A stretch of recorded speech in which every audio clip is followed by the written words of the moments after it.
your seatbelt. It's going to be a bumpy ride. Chrissie is hilarious. Chrissie, have you ever heard of the comedian Basha K. Ali? No, that sounds like something you yell at before you blow up a plane.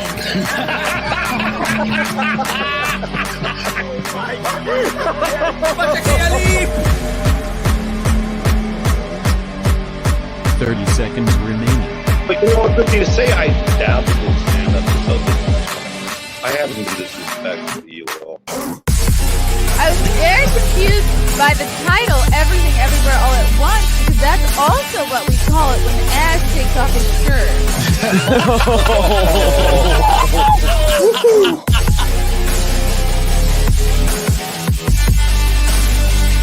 I shouldn't be up here.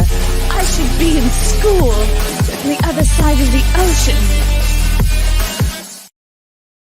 Ooh, welcome to the Chrissie Mayr Podcast. You can find us on iTunes, YouTube, Spotify, and SoundCloud. And if you're listening on iTunes right now, go ahead and leave a favorable review, won't you, please? With 5 stars. I got a bunch of shows coming up. I'll be headlining in Austin Thursday, September 8th at the Cap City Comedy Club. Then I'll be in Philly Wednesday, September 14th at the Helium Comedy Club. Doing 2 shows in Springfield, New Jersey at the Comedy Cove, Scotty's Comedy Cove in Springfield, New Jersey, September 16th and September 17th. My buddy Kevin Dombrowski will be on those shows as well. Then I'm heading to New Orleans Friday, September 30th and Saturday, October 1st. 4 shows at the Comedy House, You don't have September 22nd, Stress Factory. New Orleans. And I have another show that's not in my calendar yet, but it's September 22nd at Stress Factory, Bridgeport. the Stress Factory in Bridgeport, which is also in New Jersey. No, it's in Connecticut. What do I know? It's only the next state over. I'm retarded. Okay. 4 shows. New Orleans at the Comedy House, New Orleans. Then we have our second Content House coming to Orlando, Florida. And to kick it off, we'll be doing a Comedians of the Compound at the Orlando Improv Thursday, October 27th. This is going to be a kick-ass show. Come see me, Anthony Cumia, Gino Bisconti, Alex Stein, Lila Hart will be there. Going to be a stacked lineup. Very excited to perform for you guys. Quick shout out to our sponsor for this evening, Nickel City Cigars. I love these guys. This was a show in Buffalo where they tried to cancel me, but they were unsuccessful. This is a great small business, veteran owned. They sell a really interesting selection of cigars. They're all kind of like artisanal. Like if you're a cigar snob, you will love these guys. Go to nickelcitycigars.com and buy something. Use the promo code CMP. I think you get 10 or 15% off your order. I know the owner, Tommy, is really into this Tatuaje brand. I hadn't heard of any of these brands, but he kind of walked me through and explained them all. He's got very good taste, a great beard. So I'm going to have him on the show pretty soon also to explain, like, if you like a brand that's a mainstream name, he can kind of give you a good recommendation for one of these kind of low-key artisanal brands. NickelCityCigars.com. Use promo code CMP. Support this veteran-owned small business. Yeah, I think the theme of tonight is doing it for yourself, man, because no one's gonna get your back. I'm so excited to have him back on the show. You guys have been requesting him nonstop, so you know what you want, I have to deliver. So he's back here with us tonight. Comedian, homesteader. He has a new app out that he's going to tell us all about. Owen Benjamin, welcome back to the program. Thanks for having me. It's a solid touring schedule, and I'm pumped. Alex Stein is doing stand up. I like that guy. He's funny. He's hilarious. He's really impressed me because he did a show at, I think it was RFK's Children's Health Defense fundraiser. It was maybe a month or 2 ago, and he had his own personal protesters outside the stand with signs that, like, it almost looked too good to be true. I was like, wow, you have specific outdoor hecklers here. They were like, That's Alex hilarious. Stein's the worst. I was like, He's wow. so bad. He's so Yeah. bad. I hate him. Yeah, no, he's funny, dude. I always liked Alex Stein. He's it's good to see him getting some recognition. Yeah, he's got a set of balls on him. Like you Yeah, can't be he almost has like sociopathic balls, but I like it. Yes. The balls might need a therapist, but they're great for comedy. Yeah, exactly. His balls don't pick up on social cues. They're He just has like, zero Yeah. fear of conflict or awkwardness or being publicly shamed or Right. rejection. We need more of that, to be honest with you. I was doing a stream earlier today about that, about how the false consensus through screens is what kind of destroyed civilization, because Western culture is all about consensus and just not, going against the grain in the group, which actually can be really good when the group is doing good things. But because of the agenda on the screen, so many people were like, oh, I don't want to go against the group, but it wasn't actually the group. It's like 8 guys on rollerblades. It's the algorithm. It's the programming. It's like, it's the program. Yeah. So people that can break that, I think, because I'm also one of those people, like I'm not as shock and awe as Stein, but I have similar qualities of, but it's wrong. So I'm not going to change, And so I think now's a good time for people like us to try to recorrect the ship. Because as we were talking before we went live, I think that the ship is recorrecting like tremendously. Like I think the pendulum's going to swing back so hard that people won't even know it hit them. That is really amazing to hear, because I think I bumped into another comedian last night, which is rare because I'm rarely like hanging around New York City on McDougal Street. But she was going off about like, it's over. Like she's older than me. I think she's probably in her 50s or something. But she's like, it's over. China's got us. We're totally effed. And I was like, I wasn't ready for this black pill. I'm just trying to drink my Gatorade Zero and do my spot, and just I was like, I was so bummed out. And I was like, what can we even do? Even if I was the most up on news that I could possibly be and be like, I feel prepared for the day, it's still like I have no power. I'm the average person. I can't do anything. So it's like I almost don't want to know how bad it is. No, I mean, it is kind of the end of the road if your life revolves around plastic knickknacks, because then China does have you. Or like you're into tchotchkes. Yeah, but prayers. I mean, I went through all this years before most people, because I had my sanctions years ago, and so I went through the dark night of the soul for a little while, thinking that the world was all gonna collapse, and then I just started homesteading and growing gardens and making our own cheese and having kids, and there's no stopping creation at all. There's no possible way to stop it, and so that's why I try to unless you live in Brooklyn with a couple of cats, then it's very easy to stop creation, because you just keep feeding your cats till your eggs dry up. And I was on that track. Thank God I've turned around. Yeah, but fortunately, even for the egg ladies and or the cat ladies in Brooklyn, you're still going to have dudes figure out a way to sell them cat food. It just might be kind of a hard ride. I think the moral, like the morale and people's spirit is pretty rocked right now, especially in cities. But, for someone like me, I can see what's coming pretty accurately. And I think that, we're going to burn off the dead wood. It's kind of like, I have a lot of blueberry bushes and fruit trees and stuff. And if you don't prune them, they don't produce fruit. Like that's a fact. If you don't cut them and traumatize them, there is no fruit. And I think America needs just like people trauma. Like it needs to be cut and it needs to be corrected, because, Bane said in Batman, victory has defeated you. Remember that? Like it was profound. Batman's victory has defeated you. And it's true. It's like so much softness has made people hyper offended. Like people legitimately in cities and in a lot of those environments will say, I'm offended, as if that's your problem. Like that's so crazy. Well, it's the group think. It's like if one person is offended, we're all offended, and like everyone goes down with the ship. And it's like we're on our own, each of our own different ships here. And it's also weakness. It's like no joke is like a guy coming up to you and being like, I just pissed my pants. And you're like, sorry to hear that. Like, I don't know what. Like, what do you mean you're offended? That means you're weak. Like, that doesn't even make any sense. Like, someone cancel your meeting, move on. Yeah. Yeah, it's like, how's that my fault that you're weak? It's like a guy coming up being like, I'm about to cry. And you're like, okay, man, I'm doing my own thing. And so, I had to build out when I was kicked off everything. And for me, it was the trans kid stuff. And now it's mainstream, totally talked about. Like, everyone now sees that I was accurate about it. What year was this that you were talking about, and how did you get so good at like seeing the future? Well, I've always been good at it. It's just pattern recognition. I think it's because I don't self-deceive a lot.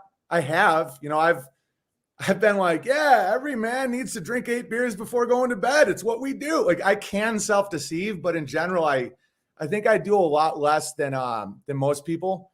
And so it's just so, and I was raised with a very liberal college professor dad. So I knew that side really well. And I knew what trans was. And so I saw how like really twisted it was getting with kids. And then I logically saw where it was going and how it was very abusive. And I did have a conscience in Hollywood. Like, I didn't get into Hollywood because I wanted just money and fame. I was, I thought I was good at it, and it was something I always wanted to do. What was your foot in the door? What was like what made you think like, oh, I'm like in with Hollywood now?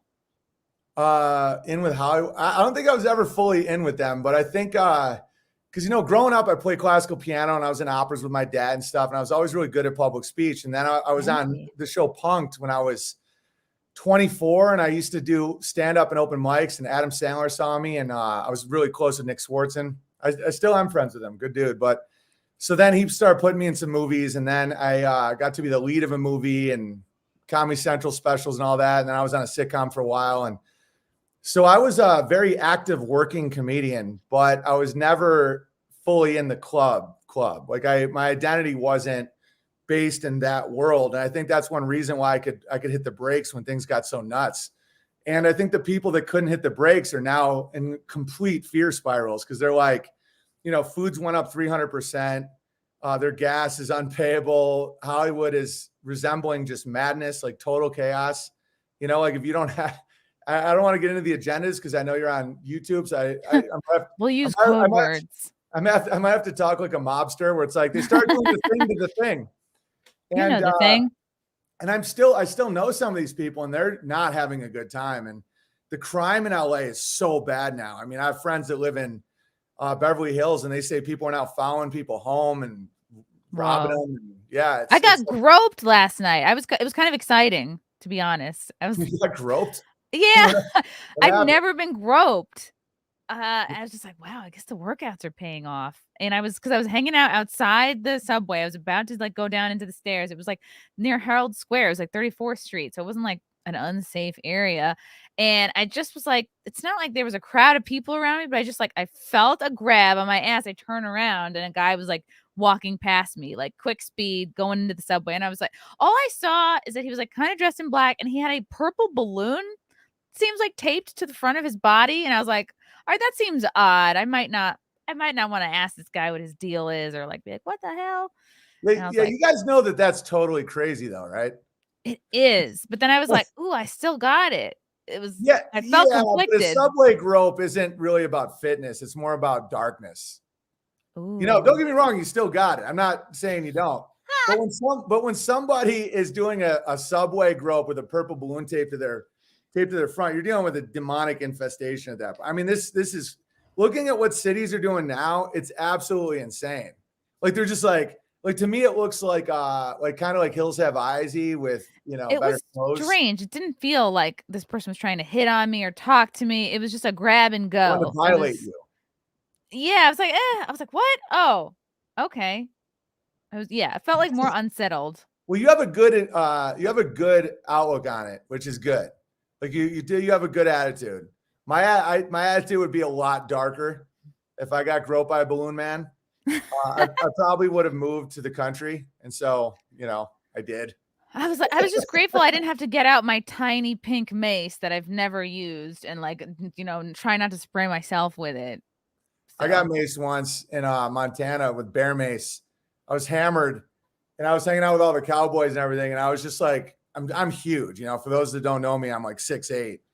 And I remember the last thing, and I was like 23 years old. I remember the last thing I heard was, got to put you down, Big Bear. And then someone sprayed me with bear mace. And it was a terrible experience. So watch out. Do you think bear mace could really be like something you could make merch? Because the bear thing is kind of your thing. Yeah. So maybe it's like a cocktail called the bear mace. I don't know if that's like too close to home. It's a lawsuit waiting to happen. I don't want to make, I don't want to make poison sprays for people's eyes. True. I'm more into like magazines and stuff. I'm like, bad idea. I didn't mean actual, but like maybe I'm imagining like you have a signature cocktail called the bear mace. The bear mace. Mm-hmm. That's a good idea. I mean, I'll think about it. I like it. Okay, yeah. I mean, if he had hung around like longer, I would have probably freaked out. But it was like, all right, before I turned around, he was like basically gone. So I was like, So was he what am I gonna do? Was he like a mime? I don't know. I mean, the balloon all in black. Did he have was his face painted white? I'm not going to describe what the man looked like, but it is what you're thinking. Of course, it was the thing. But it is what you're thinking. We don't want to go against terms and conditions, but it was and one no, of the guys. Yeah, and we're not. Yeah, we're not stereotyping. I get it. It's just the odds are. It just so happened to be exactly who you're thinking. Yeah, one of them stole my bike, and I detailed what he looked like for years now. And I'm not allowed on Airbnb because of it. So, everybody can figure it out. They're all the blue balloon man are coming. Well, at least there's Verbo, right? Or are you not allowed on Verbo either? I don't even know what Verbo is. What's that? It's like a different Airbnb.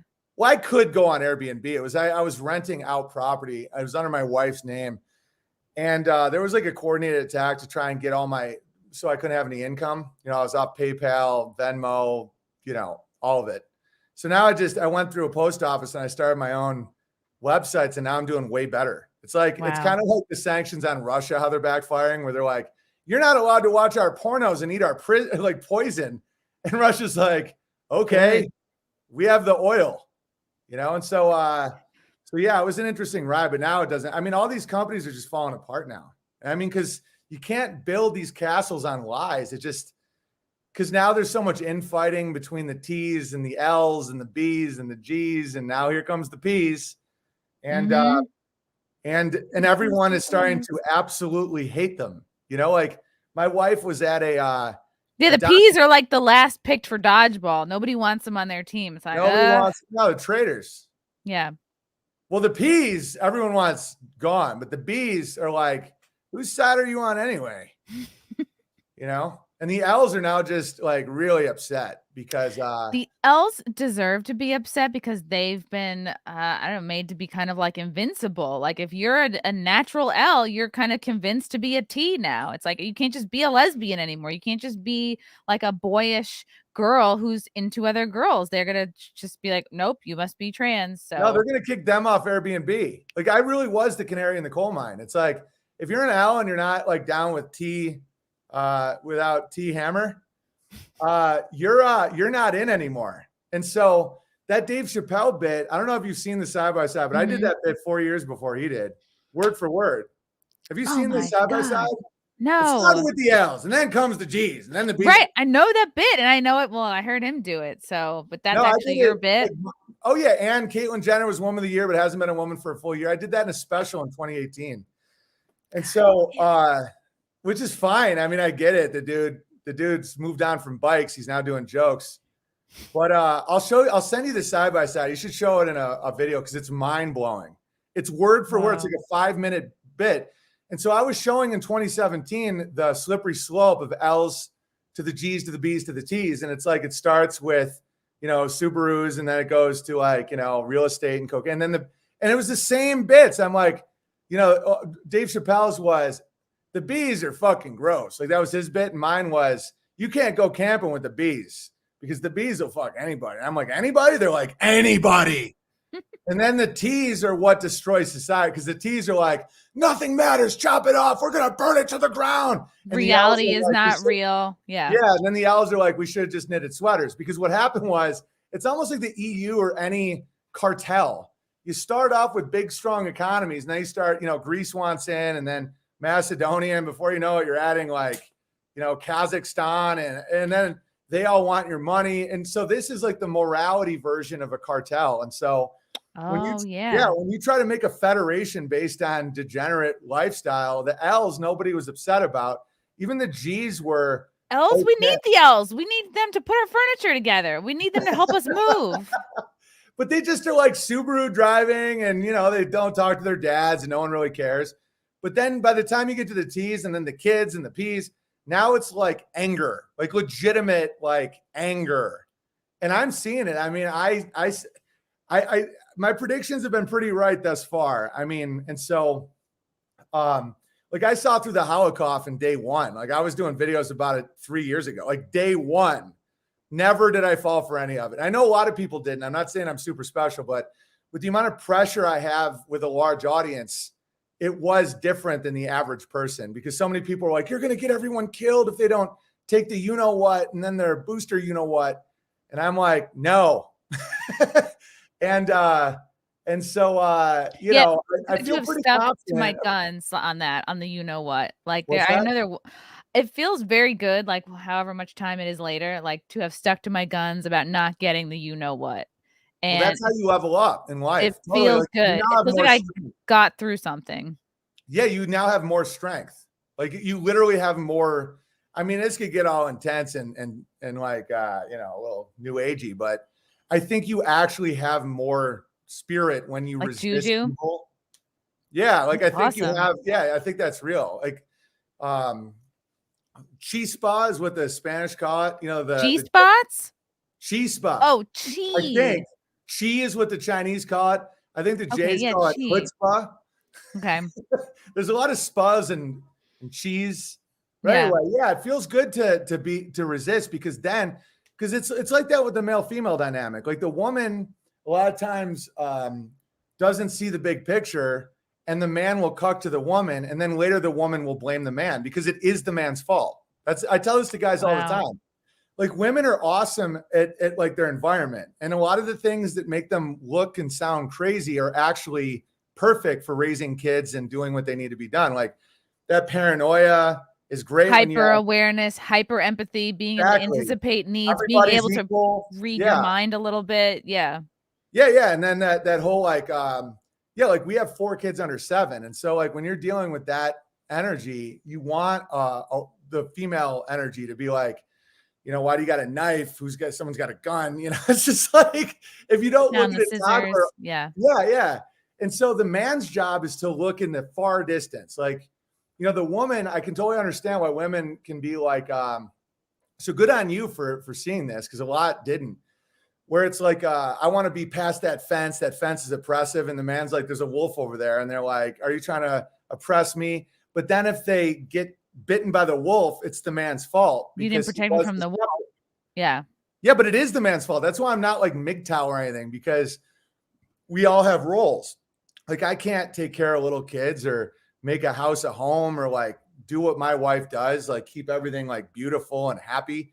But my job is long-term thinking and acquiring resources and, saying the uncomfortable truths, even when people hate you for 2 years. It's wow. That T kids thing that I went through. Now even Tulsi Gabbard and everybody's tweeting about it. And I lost my agent, my manager. I was kicked off Twitter. I lost my college tour that was already booked out at an infant baby, and people were calling me evil. And because I called out a specific guy who teed his kid from a conversation from a bath when he was a 5-year-old boy, and put him on hormone blocks and all. And so now and I'm not expecting anyone to say, oh, you were right. And then people called me crazy for getting goats and cows and stuff and living on a farm and being responsible for my own food. People literally were like, oh, he ate a pop brownie with Joey Diaz and went nuts. And I'm like, you guys not see what's obviously coming in the supply chains? Food's going to skyrocket. There's not going to be adequate transportation. And you want to have, and I was the levers and buttons that the agenda will have over you is not, they're never going to put you in jail. They're never going to force you to do anything. They're going to say, you can't go into a grocery store unless you comply. It's all about, they already did. Yeah, they did that. I called that. And so now people aren't really calling me crazy, except for some of the topics I think you want to talk about tonight, like the shape of the earth and whatnot. They made it seem like there was no other option. They did a very good job. I remember at the beginning of the thing, there was all this talk and pressure, even like among comics. It's like, well, I have to get the thing because I have to do comedy. It's like, well, hold on a minute there. Like, let's just like take this one day at a time. It's like, we're all canceling our gigs for right now. But that's the thing is, the more you knew about the thing, the more you were like, I'm really going to hold off. Good for like, you. That's big, Chris. That's really big. Like that puts you in a different category. Oh, and like, I'd already been through the thing with political correctness. Like they said, there was a certain word I wasn't allowed to say, which is illogical. It's completely illogical. And so I wouldn't comply because I know how MK stuff works. My dad was a keynote speaker around the world on persuasion and mass communication. Like I got inside look into Hogwarts, And so if a group can get someone to change their language, they can change their culture and change their behavior. It's a way to enslave somebody. And so, and you saw it, I said, you give up one word, you'll start giving up more words. And now if you work at a lot of these companies, you're not allowed to say family, master, execute, like all these words are now. And I have kids, like imagine a kid being like, why is master a bad word? And you have to be like, well, buddy, there's something called slavery. Like my kids don't know what slavery is or any of this horrible, dark stuff. Like this thing that happened a long time ago that doesn't apply to us or anyone we know and hasn't for many, many years. Like we have to now tiptoe around someone who might be offended by this. But I think that's the front reason. That's the front excuse. The real excuse is to push the agenda. It's just PC or like wokeism is like the Trojan horse that allows the breakdown of all these things. It's like it's the PR face. Yeah. And we're still, I mean, they just revolutionized slavery. Now it's just called college debt. It's the same thing. Or like your 9 to 5. I don't know. Yeah. They never put anyone, you can't pick cotton in chains. If anybody's ever picked cotton, you can't do it. And it's all based on contracts. I know that might be a highly, controversial statement, but it's a fact. It's all about debt. Like look at what they get people to do now. They are absolute slaves and they don't realize it. You go to like people call me a cult leader and it's like $15 a year to be on my app and no one's allowed at my house. It's a very affordable cult. Yeah. So look at a college. You got to go 100K in debt.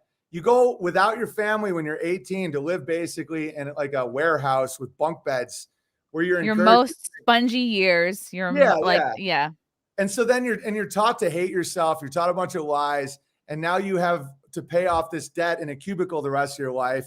They put you on pills because you're sad. They give you a cat. And if you have what's considered a good job, they've got snacks all day. If you worked at Facebook or Google, wow, you'd have a private chef making you breakfast, lunch, and dinner. The full merge. Thank God. That's the one good thing about the thing. The pandemic, I guess, was the merging. Our lives and our jobs have merged into one. And that was seen as cool. That was seen as like, oh yeah, my life is my job. I don't have a life. It's like it's 24/7. You can come in on the weekends. There's a nap room. There's an arcade. You can get a massage. There's a sanity room. But then the pandemic broke that apart a little. Now people are like, whoa, I don't want to spend every waking hour at my job. And now, companies like Facebook they're taking away their snacks, the private chefs, and more pogo sticks. Yeah, taking away the pogo sticks. Yeah. No, I think the pandemic thing was great in a lot of ways because homeschooling's up like 300%. So many parents were like, "What are you earning?" And so now you're getting actual homeschooling. A lot of people now work from home, which is great. You're around your family more. Young boys need to be around dad. It teaches them how. That's why so many modern men are feminized because they've never been around a man. I take my son to milk goats every morning and I'm intense with him and he's thriving and he doesn't, I can be like, close the door. The goats are coming in. He's 6. And he's like, yes, sir. And he just gets it and he's milking goats. And that's, you're trying to make men, and cause nowadays it's like, if you raise your voice, it's like, oh, that's voiceism. Oh my God, I'm triggered. And you're like, oh, it's because they're feminized. Yeah. And I understand if women are like that. Women should be treated more like gently, I guess. That's one reason why, I don't think women should be running into war or having, being thrown like cannon fodder. Like, I I don't think hate anybody. being yelled at, but that's just like, oh, maybe that's just from my childhood. No, all Like, I women just hate like, being yelled at. Yeah. yeah. Like I don't, if I had a daughter, which I don't, I have 4 sons, but I wouldn't talk that way to my daughter because it's different. Like it's just men and women are different. And that's one of those lies that they're trying to get us to accept, that it's now to the point of men can get pregnant. So it's like, at what point do people want to get off the crazy train? You know, I just don't think you talk to young girls the same you talk to young boys. I mean, I don't know. I don't have a daughter, but my brother has some daughters. And I just think women react more to emotion and tone. And, you know, I just don't think it's their place. Cause like when you're doing a male job, like milking goats, if you let too many in, they storm the castle and your whole thing's over. And so you have to be like, go close it, dominate, bring them out. Cause you have to like dominate animals. Lead them. Yeah. Yeah. And so women, I don't think that's their job. I mean, if they want to do that, that's fine. But I wouldn't train a girl to be yelled at to dominate a goat. Like that just would feel weird, you know? Yeah. Be like, if you need to like blow dry the goat or like comb them after a bath, that's when they would come in. Yeah, but blow dry the goat. That's hilarious. Yeah. And I think this generation of, right, if you have just women raising boys, they're going to be like, you know, that's what I mean, I'm not a parent yet, but like, that's what kids are constantly looking for, their boundaries, pushing, seeing how much they can get away with, pushing their parents. And it's like, it honestly takes a dude to throw down the discipline and the boundaries and let the kid know, like, okay, you can come up right up against this wall, but you know, once you're over that wall, like once you do this thing, it's like, it's not like I got you in trouble to you got you in trouble. Exactly. And we're seeing the result of a generation of boys, like, you know, I think it was Kevin Samuels who said it really well. He was like, women raise their daughters to basically be single moms. And I was like, whoa. Yeah. And it's like, you're not raising your daughters to be good wives. And I was like, fuck. I'm like, that's growing up, it was never, you know, you were never seen as like a yin and a yang or like two pieces of the same pie. It was always like, I don't know, the messaging is really, feminism obviously like fucked a lot of it up. But it's like in these couples where the woman is more dominant, like the man is like not happy. The woman is not happy. It's just like, but like women get confused because they're like, I don't want to like be submissive to a man, like put all my eggs in this one basket and like, they're not going to have my back or like provide or be protective or whatever. And it's like, it is like this perfect, you know, it's like, there's nothing. Being submissive or whatever has gotten a bad rap because of feminism. It's like, it's seen as weakness instead of like, no, I'm trusting in this person to just have my back, as a dude would trust in, you know, a woman to have their back. Exactly. And that's why a lot of women don't, like, I hear all these guys like, what happened to Western women? Why won't they cook and clean for me? I'm like, you play video games all day and watch pornos. Like, you're literally like a child. Like, why would they have to go to work? Yeah. Like you don't provide. And so a woman's nature really shines when they're provided for and protected. And that's just a fact. This knowledge is thousands of years old. And what I was going to say about toddlers is like, yeah, women are 90. The mom is like 90% of the interaction with the kid. Like the kid is like made a good person because the mom, but the dad is there after about 6 and also for like enforcement, because me and my wife were joking that, the towers basically just give you opening offers. It's like being in the Diamond District in New York City. You know, it's like everything's a haggle, everything. You know, it's like just one more. Like I'm literally dealing with agents. And so when they wear down my wife is when I have to step in and I'm like, no, stop. And she's like, thank you. You know, because at that point the haggling gets too intense. But that softness of women is really good with kids. And that's one reason why I don't want people to forget that. You know, it's so easy for people to call women crazy, but it's what I now see, now that I know a lot more by having a family, is that it's this good trait, this good feminine trait is just unbridled and sent into hell. And then because of that, they just look and act crazy in these cities. It's like rudderless. It's like your strengths aren't being channeled into like where they need to go. So you're just like fucking all over the place. All over the place. And they need family. They need dads and uncles and cousins and brothers and, you know, to watch out for them, because a lot of women are really easy to trick or easy to fool. That's why a lot of agendas are aimed at women and children, because women are easy to psyop. Yeah. Yeah. And if you're dominant, they instinctively follow you. It's just true. And so I see all this is changing. I think we're going to have a rough ride, but for those of us that see it and accept the responsibility, like freedom comes from responsibility. Like all the freedom guys that don't realize that, they can't do their drugs anymore. It's like, oh, I want to be able to have any gun I want. I'm like, yeah, I'm a Second Amendment guy. I have a lot of guns, all that, but you also can't be crazy. Like you have to then be a man and be safe and sober and all this stuff. And if you want freedom of like sovereignty, you got to do it yourself. And there's still plenty of opportunity in America to do that. Most of our food now comes from our farm. And I don't come from money. This isn't like money I inherited or something. This is from doing stand-up comedy and then being kicked off stuff and BitChute and my P.O. box. And, so you can do it. My wife is a stay-at-home mom. And that's the thing is like all the dreams she had, she now can do. Like she wanted to get into designing clothes or being a chef or all this stuff that women think they have to make money with. But she does that every day. She makes all our cheese. She designs clothes. She can we have alpaca and we get wool and my wife spins it and makes beautiful things out.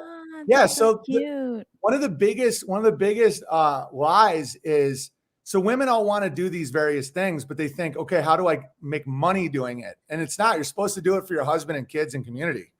Money is like, I have a very wealthy friend in LA. We've been friends forever. And he always goes, send me wealth porn. And so that means that's funny. I've never heard anybody say that. And but I do follow a few Instagram accounts that like I totally are spot on that like wake up and crush it, Oh yeah. Well, he's a crusher and he's making a lot of money, but he's like, send me wealth porn. So I'm like, check out the milk I did today. I'm like, look at all this. Like today we're dehydrating all these berries and cherries and stuff that we pick on our property. And Amy's like making it and doing all these cool stuff and preserving it. And then all the cheddar cheese we're making. He's like, dude, that's way better than money. I'm like, I know. Cool. It is. It's actual currency. It's current. It's energy. And so I know people can say must be nice and, must be nice to be able to buy this, but it really isn't. I never saw money as the goal. I saw this as the goal, like what we're doing, that's I'm looking out at that. Like that's my, whoa. That's insane. I'm going to take a screenshot of that from my screensaver. I'll send you some videos of like a year-round greenhouse that I made myself with raised beds that I made myself. And it takes a lot of work, but it's like, what happened to me is when I stopped watching pornography, I had all this time and energy. I think porn is come. So yeah.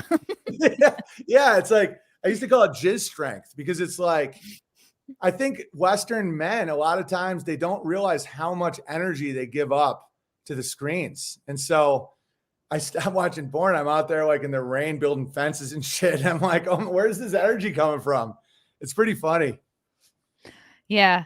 I remember, I think the female equivalent of that is like put down your sex toys, like really try not to, if that can be like your diet of the mind, I guess. Like that's a female equivalent to porn because it's like women, I guess, statistically are not as much watching porn as guys are, but like you can kind of like spoil yourself on your toys, whatever, and it's like a crutch, and it's like it's basically the equivalent. It's like if you kind of save yourself, like when you're with your dude, and like even if you use something while you're with him, it's like boom, it's like it's way more impactful. And obviously it's like I'm preaching to the choir and this is all like common sense stuff, but it's foregoing the quick and easy like I guess sort of like reward or the quick and easy get for like, no, I'm going to save this up and it's going to be meaningful. I'm going to do this with a person I like. Wow. Yeah. And especially that's important too, when you're trying to conceive. I was telling that to women and guys, because I see all these truthers talking about the drop in sperm count in the West. They're like, what is it? Is it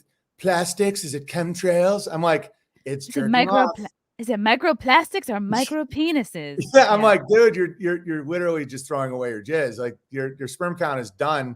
Like I knew a dude who was donating sperm, and they wouldn't let him jerk for 3 days before because his sperm count would be dead. And so that literally is it. And then women, when they indulge in all that stuff you're just talking about, they don't have orgasms with their partner. When a woman orgasms, they're like fertility goes through the roof. That's like when their cervix opens up and they can actually get pregnant. Like a lot of women they get pregnant a lot easier if they have orgasms during sex. And so I was just giving them advice about that, because some people are like, I'm having a hard time conceiving. I'm like, well, just look into this stuff before you pay some doctor $1 million to like give you some fucking pill, you know?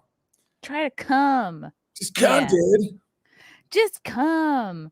And we got a couple of questions in the chat. NVIDIA, 2 beautiful people on stream right now. That's us. Thanks, NVIDIA. Thank you, From NVIDIA. Matthew Hammond, if the pendulum does turn hard the other direction, then how many comedians and actors will act like they did not say anything or support progressives? Oh, All of them. They're liars. Like they'll just, I mean, any of these guys that you see on Twitter with the blue check marks, just like, I support Ukraine, Black Lives Matter, like whatever it is. Why? Like they will be the first ones goose stepping if it turned that way. The first. I tell people all the time not to go down that road, not to go down scapegoating people. I will be seen again as a liberal at some point. I don't know about liberal because I'm very, I'm like very biblically conservative with it when it comes to a lot of stuff. So I don't know if anyone could ever call me a liberal, but I believe that we should take self-ownership for everything and not blame demographics for our problems. You know, we don't have to. People talk about, you know, like banking and different groups. I'm like, you don't have to take the loan. You signed your name. Like if you put your sin on other people, it's kind of like people that used to kill prostitutes after they'd hook up with them. I'm like, you did it. You just put your sin on somebody else, and that'll only enslave you more. It almost like makes them into a god. Yeah, it doesn't undo the prostituting. No, it does. It doesn't stop it at all. And so I would love to see a lot of these things go away, and I'd love to see the pendulum swing. But what I don't want to see is the pride parade turn into the wrath parade where people are like, I'm so mad, I'm going to hurt all these people. And it's like, well, let's take it slower. It took a while to get to this place where you're seeing these rollerblading squirt machines going down the middle of the road with a kid. You know, it's horrifying. Drag queens in church. Yeah. Like it took a while to get here. So it's going to take a while to get out. You know, it's like seasonal. And so first, we have to stop monetizing it and incentivizing it. Then we have to start culturally shifting. Then we get the legal system involved. And we're years and years and years away from, draconian measures. And that only happens when you have a firm, consistent society. And then someone's like way out of bounds. And so the pendulum is going to swing. And I don't even know if it's going to be bloody and all Weimar and all that. But people aren't tolerating it anymore. And more people are coming to people like me that are like, we have to build our own alternatives. You know, like look at the Amish. They're not involved in any of this stuff. Like you have to do it yourself. And that's actually what's threatening to the beast and the system and the, New World Order and all the truther stuff. What actually threatens them isn't to beg them to change like they're our bad dad, like you got to be nicer. It's like, what if everybody just went to like Gab? I like what Torba did. It's like, what if Trump had just went to Gab in 2019? Like what would that have done? And be like, yeah, we're not going to use your platform anymore. They'd be like, it's like the popular kids at the cafeteria. They'd be like, no, but we're super popular. It's like, yeah, okay. And then within a day, they'd be like, don't you want to play with us? And they just spiral, And so that's my goal is, I don't like the food they're selling in the store. So we grow our own and it's fun and it's really, really healthy. And you don't have to put in that much time. You don't have to move to Idaho on a farm to do it. Just get like a little plant, put it in the window. If you live in anything, even suburban, you can have chickens. And it's mind blowing how your life will change when you start being connected to the local supply chain. And I'm sure a lot of people listening are going, yeah, like I'm not able to like get on farm life right away, but like and without making this sound super gay, I'm gonna be like Owen's gardening tips, but no, I like it. No, I'm all about practical application because so many people are like pie in the sky. Oh, let's start a new civilization, all that. It's like what I told people is 10 people within 10 miles. Your community is everything. So 10 people physically in real life, not just on the internet, 10 people within 10 miles that you can call up to help you do something and you can trade stuff with. And if someone has an extra thing that they don't need, they'll just give it to you versus you having to buy it new at the store. Totally changes the economic landscape. And then if you don't have to grow stuff yourself, but look for local suppliers. Every state has farms. And so if you look towards a direct relationship from where you get your meat or fruit or vegetables, it'll change your life. And you get to know these people and buy directly from them. And that, because what's going to collapse, and because there is some black pills here, but what's going to collapse is the massive supply chains. And you're seeing it with international problems and all that.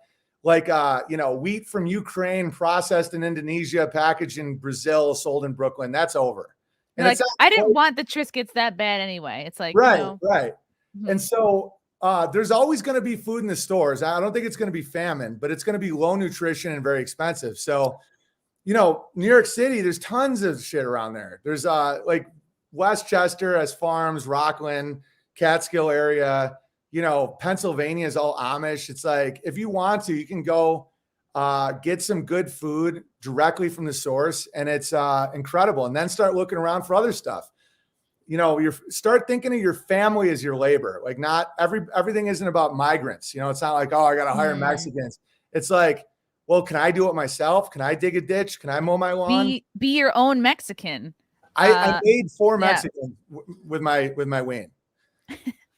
Fix your own roof, Yeah. Well, the higher skill stuff, I do hire people, but it's always local. So like, I don't know how to fix a roof. I don't know how to do like we built this house. I didn't know how to build a house, but I know how to build a greenhouse. I know how to do all that stuff. I know how to farm myself. And so it's just little things add up. And that's why a lot of the bears are so loyal to me. And that's why people call me a cult leader when it's not. It's because people were like, man, I did what you said and my life got a lot better. So here's $20. And all the gamma males are like, oh, maybe nice, cult leader. I'm like, no, it's true, because it works. So if you put like and shit'll go south, like you'll lose all your plants, your chicken gets killed by a skunk or whatever, but your life changes. Like you get more into you feel less under the thumb of tyranny. Wow. And then once you get totally out of debt, you're totally farming, you won't even want to blame anybody. I used to always look at who done it. Like who's, is it the Council of Rome? Is it the Jesuit? Like who's doing it? And now I don't care because I'm doing it. I have my own agenda 2030. You'll own a farm and you'll be happy. It's like, just them. Why do they present? Look what's in front of you. Yeah. Why do we have to listen to their agenda? We don't. We literally don't have to listen to their agenda. Their agenda is their agenda. But if we don't adopt it and want it, it doesn't matter.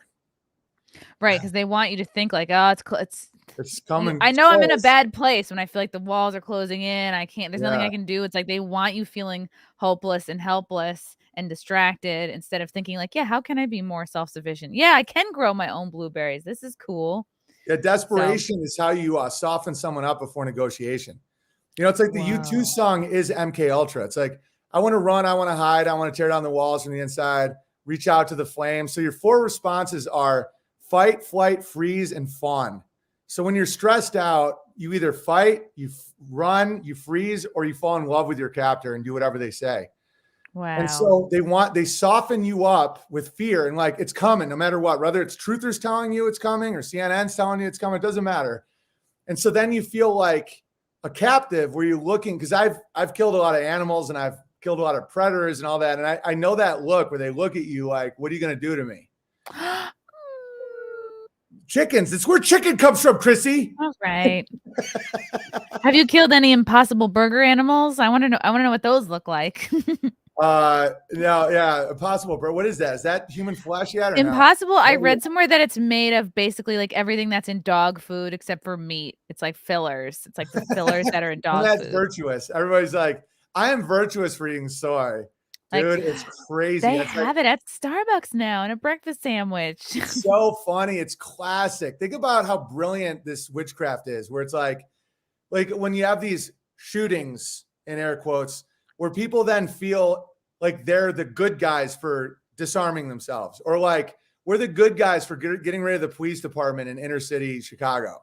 And stop eating meat. Yeah. Right. We're not eating meat because we're the good guys. Meanwhile, anyone that understands any aspect of farming knows that those giant soy fields have the most death of anything. It's like splattered with blood of rabbits and wow. That when you see like right here, like you can see that, right? You can see I like the corner sofa. Oh, yeah, the fields. So as the tractor's going through that, there's birds following it and eating all the dead shit. There is Oh, no wow. way to get away from death. It's like, so these soy boys are like, oh my God, I don't eat meat. And dude, I'm watching it. So there's a whole ecosystem that happens whenever there's a combine going through a field, because it's just decapitating an unbelievable amount of animals. And so Wow. it's like a Ponderosa feast, all these hawks and eagles, and they're all just like circling, just grabbing and eating and fucking. They get eaten. That's good. It's like, as long as somebody eats it. Good. It's all good. Yeah. It's like the best meat is when you raise them without fear and they have great lives, and then it's over before they know it. And it's You just go, look over there. And they don't even know what happened. Yeah, totally. Okay. So this is good. So just look into like what you can grow for yourself. What do you think is the easiest thing to grow? I guess for you personally. Yeah. I guess with your farm versus Well, the like first an thing is apartment. community. So really reach out to other people. Atomization, feeling alone, is psychologically the most damaging thing ever. Like, I'm the only one who thinks this way. No one understands me, blah, blah, blah, blah, blah. That's death. That's what's leading to so much depression. It's totally fake. And find like-minded people. I'm not talking about just like any asshole on the street that you don't click with, but just find community. That's why I did that app.bertarietimes.com, is for like my listeners to find each other and then have meetups and start families and start businesses and all this cool stuff. The easiest thing to grow, well, it depends on who you ask. I really like growing tomatoes personally. Any herb.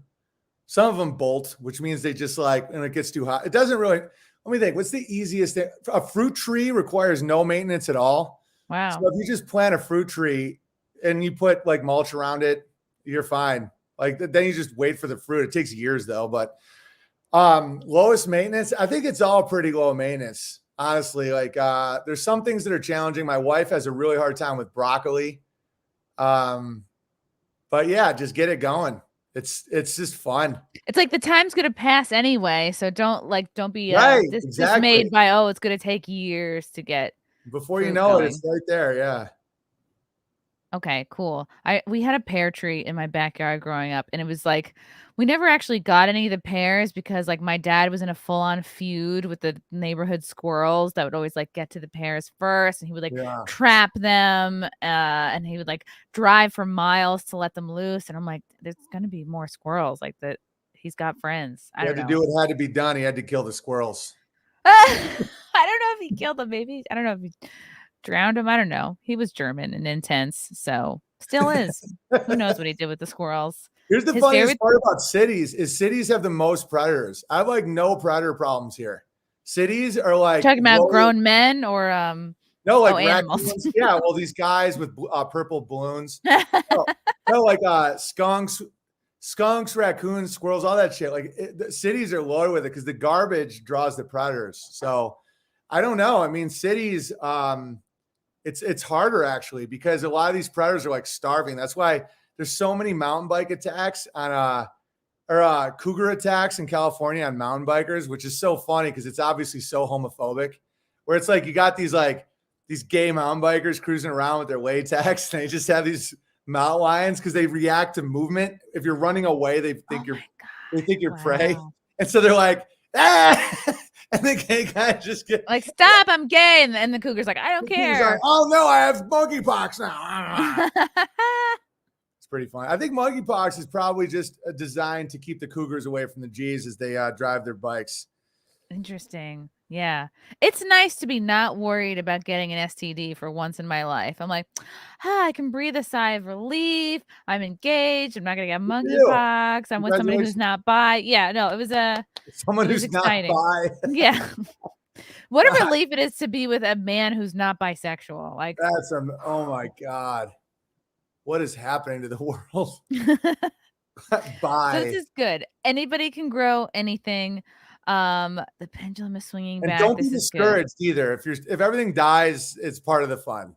Okay. Like last year for me and my wife, everything died, like everything. And this year we have so much abundance that it literally looks like a joke. It's like, wow. I'll send you a video or something. Our greenhouse is like a joke. Somebody commented, I guess the Garden of Eden is just homesteading. Wait, if you saw that, like what I'm living with, it's insane. Last year, we had moles eating everything. We don't have the big predators, but we have the little bastards that just like, We had to put in like little 5G towers. Swear to God. Really? We put in these little towers. Did you have to vaccinate the moles? Pretty much, yeah. We had to stop the spread. No, we really do stuff. That's why I see through so much stuff. It's all natural. You put some sugar in with the baking soda, the mice eat it, and the gas expands and they just pop. They explode. Oh yeah. My God. Give milk You got to make it like it tastes good. It's like Skittles and all that shit. It's all eugenics, all of it. When you have goats and chickens, everything's eugenics. It's like, oh, that's the strongest male. He gets these. The other ones are brave and beautiful. Get rid of their balls. It's a joke how obvious it is when you live a life like I do. And you see the poisoning and you're like, oh, that's how I get rid of what I don't want. Wow. And so we have these little 5G towers, we call them, where it sends out a pulse and the weasels and the moles are like, I'm fucking out of here. And they don't, and they just left. Interesting. Yeah. And the ants and how we use diatomaceous earth, which when they go over it, because we'll have some ants are good, it aerates the soil, but too many ants can be a problem. It can kill a tree. And diatomaceous earth, it's death by 1,000 cuts. So the ants will crawl over it. They don't even know they're hurt. And within 2 days, they're dead. It's really interesting. Yeah, because it's so sharp. It's just like. I was at the pool the other day and I just like slapped a fly. And then like 5 minutes later, I looked down and I was like, is that fly alive again? No. And a big ant had come and just was like carrying it off. And I was like, that's awesome. What is he going to do with it? He's going to eat it. Yeah. Slap it around. When you mentioned eugenics earlier, I couldn't help but think of our good friend Bill Gates purchasing vast amounts of farmland. Senate demands to know why. This is out of the very reputable newsrescue.com. A South Dakota congressman is demanding Bill Gates appear before a committee to explain why he's buying all the farmland. I'm sure you know all about this, Owen. He already owns 270,000 acres in the U.S., and he's been granted legal authority to purchase another 2,100 acres in North Dakota, despite local residents' protests. And people are putting it together like, yeah, he's pushing an anti-meat agenda, and he's buying up all this farmland. People are, rightly thinking like, what is he going to do with it? And he's just smart. I mean, that's where value is in America now. So the stock market's a little aft in my opinion. Who knows though? I'm not good at that. I'm usually off by a year. Like my predictions suck with the markets. I'm usually on like a year delay. So don't listen to me about financial advice. But anyway, that's your other show could be Bear Market with Owen Benjamin. Market. I know. Yeah. It's like that's where I shine. When everything goes to shit, I'm like, yeah. It's your whole theme. The bear market's here. Oh, I know. It's like endless. It's endless. But I think Bill Gates is trying to control the food supply. Henry Kissinger said, he who controls the food controls the country. He who controls the energy controls the continent. And he who controls the currency controls the world. And so when you're looking at consolidating power in America, the number one way to do that is farmland. And water rights. Oof, and so because that's where all the power is. Yeah, but see, the good news is you can do it too. I mean, I live on 10 acres. I have 10 other acres. And I can provide an insane amount of food with 10 acres. Like insane. It's crazy. So you're a good person to be friends with when the shit hits the fan. Oh, yeah. I might just show up and try to be one of your wives or something if it gets real bad. You're called builder buddies. The term slave, I think, has bad optics. Yeah. But the PR on that is not good. No, it's a word that has bad optics. Like it's like, oh yeah, Owen's got 100,000 slaves, But they're interns. Yeah. What's that? They're interns. Interns, exactly. They're unpaid interns. No, but I see that coming too. It's like I think there's going to be a lot of indentured servants where they get to eat what the I don't want to say master. I mean, I know that these words are all very bad now, I guess. But the landowner, it's actually a better setup than college debt. And I'm not looking for it. I'm just saying that that's going to happen. You're going to have people starving and they're going to be put to work and they get to eat organic food and be in the sunshine with their families and have protection and community. And, that's how America was founded. My family first came to America as slaves in 1710. And it's like they put in 30 years and we're already indentured servants. You're right, Coop. Yeah, like to your job, essentially. No, but this would be not with debt. You could leave. See, with debt, you can't leave. Our current system of slavery is actually worse than what I'm proposing. You can't default on your student debt. So you pretty much have a chain for life. The indentured servitude I'm talking about is, there's no like walls or anything. It's like you just can leave, but then what are you going to do? Just starve, So it's a good deal for everybody. Yeah, everyone takes care of each other. Ben via Piana, thanks for having Owen on, Chrissy. Taylor Bear rules. He he's a tailor in Canada. Great guy. Okay, I didn't know if that was like a subdivision, like there were different types of bears. I don't know if that was his specific nickname. No, you come up with your own name. It's a rite of passage, and you just whatever you want. And so, and that's it. Like your dad could be Squirrel Hater Bear. Okay, he would be like German Bear, and it's exactly what you're thinking. What about Care? I bet Care Bear is taken. You'd be surprised. No, I don't think Care, because I make fun of G's a lot. So a guy is never going to call themselves Care Bear around me. And girls, maybe if someone, I think there's definitely someone named Kara or something that's Care Bear, but it's Care Bear isn't really, we have like 80 Blitzkrieg Bears, it's a little more like that than Care Bear. It's not about like the Care Bear stare and all that. And think about how creepy that is. The Care Bear stare is so Subway grope, Oh, it's yeah. like, the Care Bear stare. And he's like, the power of eye contact. Yeah. What about Build-A-Bear? Build-A-Bear? Mm-hmm. Yeah, someone could call them. I would verify. If they're like a carpenter. Yeah. Oh, a builder bear. Yeah, great. But also Build-A-Bear, like in the mall. That's true. It's got double meanings, a lot of layers. Yeah. Nick Inacio. Why do the people who don't watch or pay attention to Owen at all hate him the most? Because they secretly know I'm right, and it's super scary. If you want to talk about flat Earth later, we can too. But the vitriol over some of my opinions is so not valid. Like I used to host a physics podcast at Caltech, and I like science and I like claims and proof and trying to do experiments and math. And so I am skeptical of the globe, and that's totally valid. Like that shouldn't be something that makes people feel crazy. Same with me starting an organic farm or me refusing to not say a certain derogatory word. Like people are like, no, you have to believe that. And the moon landing was one of the worst. People went fucking nuts where they're like, you have to believe that these 3 Freemasons played golf on the moon and destroyed the evidence and never went back. Like you have to believe that. I'm like, no, because deep down inside, something is saying, oh shit, if he's right, that sucks for me. And it doesn't suck. It's fun. And I'm wrong about some stuff, and I don't even care. Like my whole theme is I might be wrong, but I'm not lying. Would people want me to lie and say, oh yeah, those Freemasons definitely played golf on the moon with that rover and everything? It's great. I'm not going to lie. You have a good, like lighthearted approach, like almost like a Buddhist level acceptance, but at the same time, like you focus on what you can control. And the key is not making claims. Like I wouldn't even call myself I'm definitely part of the flat Earth community, and I relate a lot to those people, but I don't know what the Earth is. Like I can't prove it's flat. So I actually would call myself a globe skeptic or a realm earther. Okay. Because there is no evidence we're on a spinning ball. And you're globe curious.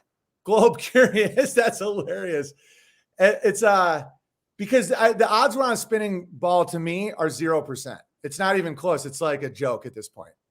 And it's kind of like the odds a certain medical experiment is super good for you is so low. It's like, I'm just not even listening to it, because what happened to me is I didn't want to be that. I was horrified. There's a whole videos on the internet of me having this process that was very, very painful. And for those of you that are super triggered by this talk, just skip ahead. It's no big deal. If you call me stupid and crazy and all that, no one knows why you're doing it. It just makes no sense. Like think about how much crazier most people's behavior is than just wondering. Like I trust my eyes more than Neil deGrasse Tyson. And if that's a problem with people. All right. So anyway, what happened to me is this guy named Eric Dubay, who's really known for flat smacking people, which is like really shoving the evidence in people's faces, was like trolling my YouTube years ago. And I hated him. And I thought flat earthers were absolute fools and they were embarrassing. I swear to God, I thought that.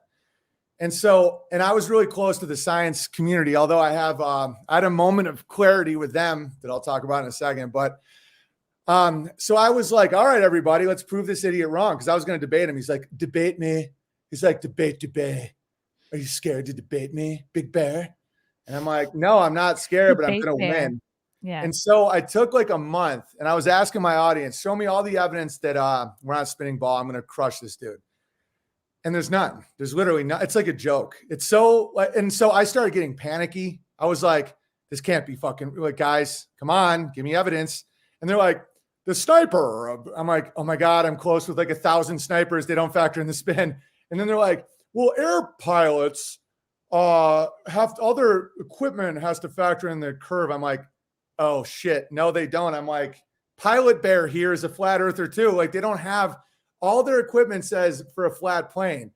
And then they're like, well, 3,000 years ago, some asshole in Alexandria had 2 obelisks. And I'm like, oh my God, this is seriously all we have is NASA.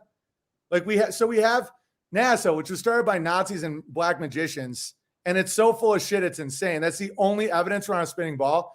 And then the evidence we're not on a spinning ball is like everything. So lighthouses, 8 inches per mile squared. How can a plane going east to west or west to east with a spin of 1,000 miles an hour not have a difference in flight times? Like it just gets to a point. And then the ellipse around the sun is like 1 year.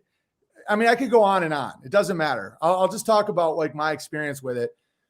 And if you look in the Bible, it's all flat earth. It's all, God made a fixed earth. It's nothing of the firmament. I mean, Yeah. Werner von Braun, one of the biggest trolls in human history, put Psalm 19:1 on his tombstone. The guy, the Nazi who started NASA, which is, God showeth his handiwork in the firmament. Firmament is a hard, fast dome. The waters above. Like when people pray to God, I'm like, so in Australia, do you pray down? Like, right? Yeah. And then you start looking back at the history of physics. Michelson-Morley proved that the Earth isn't moving, which you can do.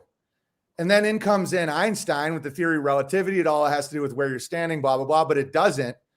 Because if you have a lighthouse at 40 feet, and another thing that happened was the P900 camera came out. And I did not want this to be true. I'll tell you the moment that it became fun for me was Antarctica. And I'll get to that. Oh, the crust, right? Yeah, that was the first time I started being like, wow, this is actually a beautiful existence. Before I was like, oh my God, everyone's going to come. But I can't self-deceive. I know that leads to hell. My dad, like I watched my dad go from this brilliant guy, he accepted his own lies. I really think it gives you Alzheimer's. Like I think wow. If you see something that is true. What was he lying to you guys or lying to himself? Himself, yeah. To a point where, and it's so common. And it's like, I wonder if that's what my dad has, because it's like every common. Conversation with him is like he is spewing like anger, misery. And I'm like, well, how did we go from talking about like the traffic light to, like you're angrily gesturing at me about the economy and government. And I'm like, yeah, totally. How did we get here? Yeah. And so I didn't want to be seen by everyone as crazy. Like I'm sure when this goes on YouTube, the comments will be like, I like what he's saying, but he's a fucking dipshit about flat earth. What an insane person. I've already seen one of those comments. Yeah. Oh yeah. No. It's like, and I just resist that because I know where that leads. Listen, if the earth is a spinning ball, I'll be the first to tell people I did not want to be ostracized. I did not want to be the guy that everybody, like the scum of the earth. I've interviewed Kip Thorne, who is getting a Nobel Prize for his gravitational field theory. Like I was in the science world. I didn't want to be seen. I didn't want the scum of the earth. He's like, these dipshits in the basements, on their little computers being able to call me crazy and stupid. But it's a biblical experience where they don't have a right to judge me and I don't let them judge me. But do you think I wanted that? Do you think I wanted any asshole in the world to feel like they were superior to me because I think the world isn't a spinning ball? And so, but it is what it is. And now I have fun with it. Because if you look at Antarctica, because some of the lies was where all the fun was. Like there's no flights over Antarctica. There's thousands of flights a day over the North Pole. And this is why I know people are self-deceiving, because they rack their brain for a way to get through my question versus showing interest. Like if someone was like, oh, that's super interesting, I'll look into that. That's a whole different world. And like, well, there's just more people in the northern hemisphere, and in the southern, there's just not enough people. And so no one, the answer, the reason they give for why there's no flights over the South Pole, zero, none, not even private, none. is they don't want to disturb the environment. That's the official. Yeah, story. right. Yeah, we literally do everything else to disturb the environment. Women can see through that, because imagine if a guy lied to a woman has that LiDAR where it's like, where were you? I'm like, I was returning some videotapes. Working. Yeah. Bullshit. Yeah. Yeah. And so it doesn't matter if you're flying from Buenos Aires to South Africa. Obviously, you're going over Antarctica. And then the next thing is people say, oh, there's no place to crash land. God damn it. It's not like the Pacific where you have islands. I'm like, so do you believe that? Like, do you honestly think that thousands of flights a day, and there's endless evidence like this that's just mind blowing when it comes to the stars and the fixed Polaris and everything, just like everything you can, the P900 camera, you know how you think that a ship goes over a curve? Mhm. That's the optical illusion. You see a ship, it slowly disappears. No, now there's cameras with unlimited zoom. The technology outpaced the lie, where you just zoom in and you see the ship again. It's right there. It's not going over. It just starts disappearing into the haze.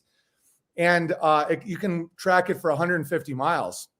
And at 8 inches per mile square, that should be like 1,200 miles under the curve. It's total bullshit. And so Antarctica was in. Now, don't get me wrong. I don't know what the actual model of the Earth is, because I can't prove any of this. But this is when things got interesting. So they're like, oh, yeah, we can't. And then people will go with that. They'll be like, God damn it, what a kook. Owen Benjamin doesn't realize that we don't want to disturb the penguins. And I'm like, this is the one part of the environment we don't want to mess up, really? Yeah, you fly over Amazon rainforest all day long that have more species on your pinky there than all of Antarctica. Like, what? And then you find out that Antarctica is the highest land on Earth, which is fascinating.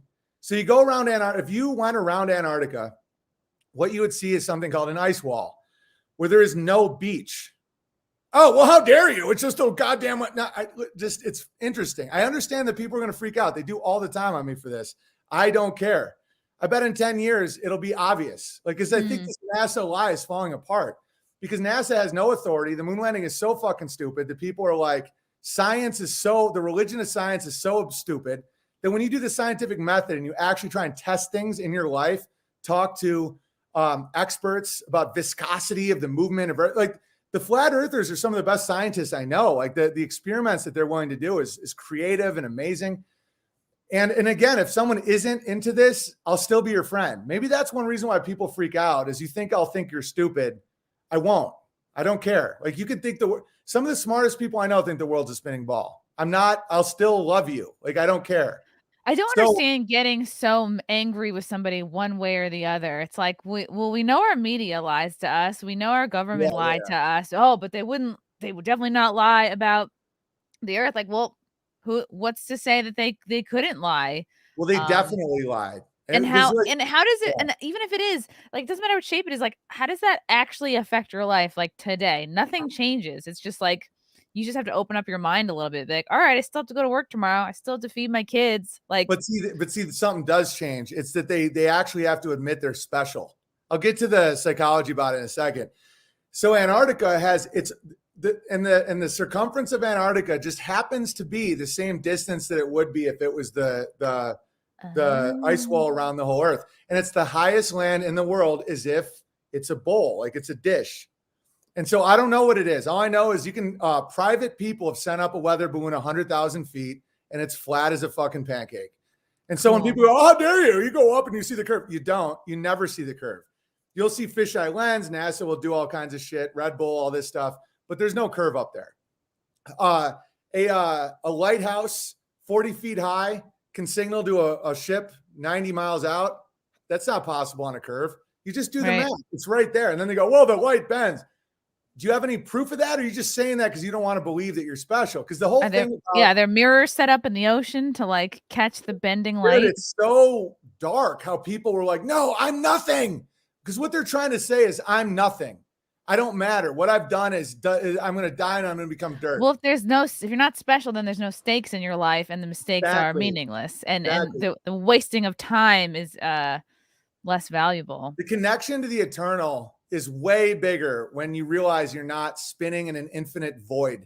Like Carl Sagan, billions and billions and billions of stars like littered trash on a sea, oceans of nothingness. And so people are like, yeah, I can get away with anything. I don't matter. when you reread the Bible after knowing that Genesis is kind of accurate, that there's like, you know, that we're on a fixed plane and there's God above and below, you know, it's way more powerful. And so that's another thing when I hear Christians say, like, call me crazy and insane. I'm like, how do you justify these 15 Bible verses about how the sun stopped in the sky, or how, you know, God made the earth to be fixed and stable and unmoving? It's like, well, no, it's all, you know, it's all relative. I'm like, oh, relative. Yeah. Relativity. It's all fluid, right? Gender fluidity. Yeah. You see why life got so fucking insane. It's like, no, it isn't fluid. We are stable. Like that, in my opinion, this is how I view the world. And so what these people are so afraid of, because the anger at me, I know it's in your comments right now. What a kook. And it's like, man, he really lost it after one pout brownie 5 years ago. It's like, what? And that constant anger towards me over that is just proof as to the psychological damage that it is. It's like, so people can believe in aliens, no problem. It's like little men flying around. Everyone's like, oh yeah, man, aliens, with no evidence at all. You know, the good thing about being right is you don't have to look into it any further. You can stop and you can move on to something else. Yeah. And I'm not even that big. And that's why I'm like down to talk about it. But 99% of my streams have nothing to do with the shape of the earth. What happened to me, I did go through this process though, and a lot of people found it cathartic because a lot of people wrote to me saying I'd had to do that at home. There's generals in the military that are flat earthers. There's a lot of military are, because ballistic missiles and stuff don't factor in the curve. And once you start seeing it, once you start actually understanding, like, wait a minute, why aren't we factoring in the curve on a fucking ballistic missile that just went 90 miles? Everyone's like, shut up, you fucking idiot.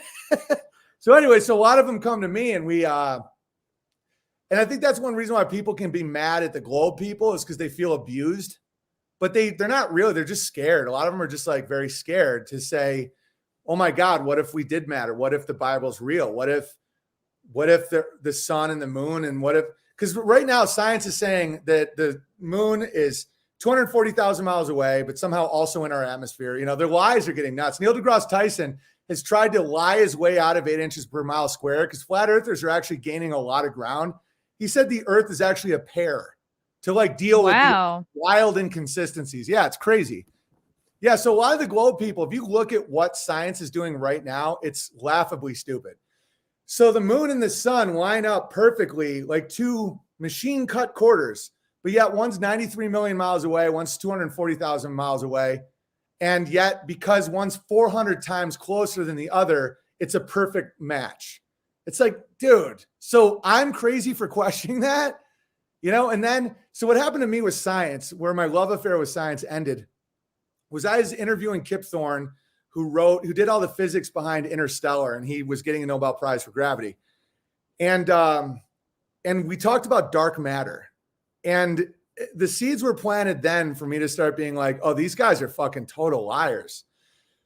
So dark matter, they say dark matter is 90% of the universe. And 90% of all matter, all energy is called dark matter, where you can't measure it, you can't see it, you can't touch it. Kip Thorne kind of looks like the main character from Breaking Bad. Yeah. He's a nice guy. Like, I'm not saying he's lying. Mm-hmm. I'm just saying that world doesn't realize how arrogant it is. Like, so they don't do science at all. They write science fiction, and they just say it's real. It's crazy. It's crazy when you see it. And then people will call you crazy for seeing it, but just hear me out about dark matter. So they go 90% of matter in the universe is dark matter. So all the planets you see in the stars and the pulsars and the white dwarfs and the red giants and the black holes, 186,000 miles per second escape velocity. Like, I know a lot about their narrative. Like, they don't know that much about mine. They're like, oh, so you think it's a disc in space that you fall off of? I'm like, no. But anyway, I was like, so what's the evidence of dark matter? And they're like, well, you can't measure it. I'm like, so how do you know it's there? He goes, because if it wasn't, we'd be wrong. And I was like, what? I mean, I didn't do it live. I was still talking to him, but the seeds in my head were like, so the evidence is, so let me get this straight. So the evidence is that 90% of the universe is material you can't see, touch, or measure. And the only evidence for that is because if it wasn't, your gravitational equations wouldn't work. because they don't work. That's literally the science of dark matter, dark energy. And so at that point, I was like, oh, I can't trust these people. And that's why I went a little rogue. That's why someone like me can actually entertain the idea of a flat earth, because one thing I know is what they're saying is total bullshit. So NASA is saying that they went to the moon, they destroyed the technology and the evidence. It's too painful to rebuild. Yeah, why would you destroy the technology? And if it I know what they I said. think if it was real, why are we not sending TikTokers to the moon? Like, that's my number one reason. Why wasn't Michael Jackson doing the moonwalk on the moon in 1985? Right? He could have. Yeah, and want to know what their answer is? It's always in the lies that you can see it. Their answers to why they destroyed all their evidence. They taped over the tape. It's right out of American Psycho. They're like, we taped over the tapes, the telemetry data. We had to tape them over because we had budgetary problems in the 70s. And wow, that's literally the same excuse for why my favorite show was taped over in the 90s is literally what NASA is using. Like, well, we taped over it. $58 million a day budget. Every day they get a suitcase of, I think it's just a money laundering scam. But they get $58 million a day budget, and they taped over all the evidence that they went to the fucking moon. They went seamlessly 4 times and then never went back and said that they don't know how to go back. Even though all other technology, we can't figure it out. Like, we're not smart enough to build it back. Yeah, it's a way to enslave people where you get someone to agree to the dumbest thing imaginable, and then you own them. It's like how you know that your slave is there. Yeah. An intern sold it at a garage sale. Yeah. And one of the new narratives is that all the math was done by a black woman by hand. Oh, wow. So they're just throwing spells on spells. They're like, oh, it's because Helen Keller. I mean, we talked about that last time, and now that's kind of like becoming mainstream. I mean, Flex is selling Helen Keller denier shirts and all that because it's so stupid. It's just like Helen Keller's like, it is no what you. It's just obviously a lie. And when you're kind of cut free from the lie and you can see these things, a lot of people, and I don't want to be a dick, but like slaves are like, don't you dare go with the master. And then they'll call me crazy and like try to defame me and say that anyone who listens to me is crazy. And I'm like, wait a minute. So you think that those Freemasons, like if you look at the lunar lander, it looks like a meth head's tree fort. It looks like someone smoked a bunch of meth and they went to Joanne Fabrics and they made a tree fort for them and their homies. The contradictions and the lack, it's just so fucking stupid. You'll have these astronauts be like, we got to the moon in less technology than a cell phone. And everyone's like, oh, so much grit. Yeah, then why aren't you still doing it? Right. And then they're like, so why can't you go back? They're like, we don't know the technology. It's too complicated. And everyone's like, oh, who's believing that? It's crazy. Yeah. So the bottom line is I don't know the shape of the earth. Like, I don't know if we're, in the pupil of God's eye, or where this is pure consciousness. I don't know. There's all kinds of hollow, or like, there's a different Middle Earth. It can't be a spinning ball. There's no curve. You can't measure a curve. Air travel, all of that stuff makes no sense. The Antarctica narrative is total bullshit. The fact it's the highest point on Earth and it happens to have the same circumference of all of it. And if you look at if you look and want to know what the flat Earth map is, it's the UN map. It's always right in plain sight. So the United Nations has a map, and that is the flat Earth map. And so if you track a lot of these flights that make no sense, like why would you have a layover here and blah, blah, blah? They're all straight lines on a flat Earth map. Like if you're on a plane, it's these giant curves. I don't even care that much. I don't want to just cause pain, because right now the last thing people should even care about is this. Way more like community building, family, morale, health. This is fun. It did help me in certain ways, though. It helped set me free from the idea of hopelessness, that we are from a big bang, chaos out of nothing. What exploded? Something. Where? Nothing. How did it explode? I don't know. Science. And so out of this, it got destroyed. Yeah. So out of a windstorm came a Lamborghini, is what they're trying to say. That out of chaos came order, like a child's eyeball, came out of an explosion. And so after that, you have unlimited stars with unlimited planets. So you are not special, which basically undercuts every Abrahamic religion in the world. So it's like God created man in his image. We named fish and they were good and all this. And it's like, no, there's unlimited planets. You don't matter. You're insignificant. And so now that there's this great quote on 4chan a while ago. I didn't see it, but someone told me about it. They're like, how come the atheist movement is dead? Because I mean, 5 years ago, it was like Sam Harris and everyone's like they didn't believe, Well, someone said something brilliant. They said Satan showed up. That when you see evil, you're like, oh my God, there is evil in this world. And so now a lot of people are looking for the truth because obviously we are designed. This doesn't come from random chaos, like our hands and our digits. And so it's like, so what are we? And so now in comes in the newest grabble, which is we're in a program. All that is a modern way of saying God, where you're like, oh, it's a program. We're in a simulation and it's hologram and we have a programmer and it's like a computer. It's like, okay, so in the beginning there was a programmer. Like, so it's just creation story, but you're just applying it to a fallen You're technology. subbing in another religion. Yeah, because I get why people hate religion, because a lot of churches and stuff are so fraudulent that the people base God on. Yeah. I get that. I rebelled against it for a long time. I still don't go to a specific church because they all closed during the Holocaust, and I just think most of them are run by people that are lying.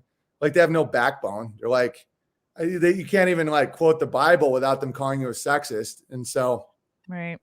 So, but I think it's a great time to be alive because a lot of people are finally seeing it. They're finally seeing like, oh my God, this life is actually very, very mysterious and special and spiritual.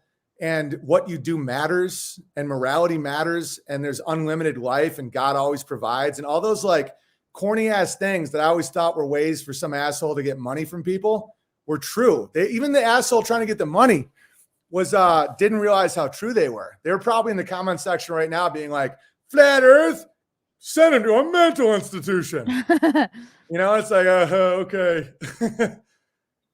So that was that. Oh, he's making me question my paradigm. That's uncomfortable. So let's cancel him. Oh, yeah. Well, yeah, because the thing is, you're special. People find a lot of comfort in anonymous emptiness. And I've been there. I've toured for a long time by myself, and I understand what it's like to just be like floating from city to city and make new friends every night. Do whatever you want, and there's no record of it. There's a comfort there, but it's a lot more beautiful when you realize that everything does matter. And that's why I think people have such a strong reaction, because it doesn't make logical sense. People should be more invested in their local sports team than the globe. Like, it doesn't make logical sense why people, if I was like, oh, the Yankees suck, I have friends that would get really mad at me. And I understand that more than globe anger. Because I'm like, it doesn't look like a fucking globe. Do you ever see it spinning? It's like, trust the science, man. We're from emptiness. Nothing matters. That's how I can squirt. Like, you're trying to say that you don't matter. You're trying to justify like your own feelings. It's like right out of that movie, Good Will Hunting, where it's like, it's not your fault. And he keeps saying it. Yeah, it's like, I almost feel like some of these people, I just want to hug them and be like, you were made in love. It's like, yeah, I know, man. No, it wasn't.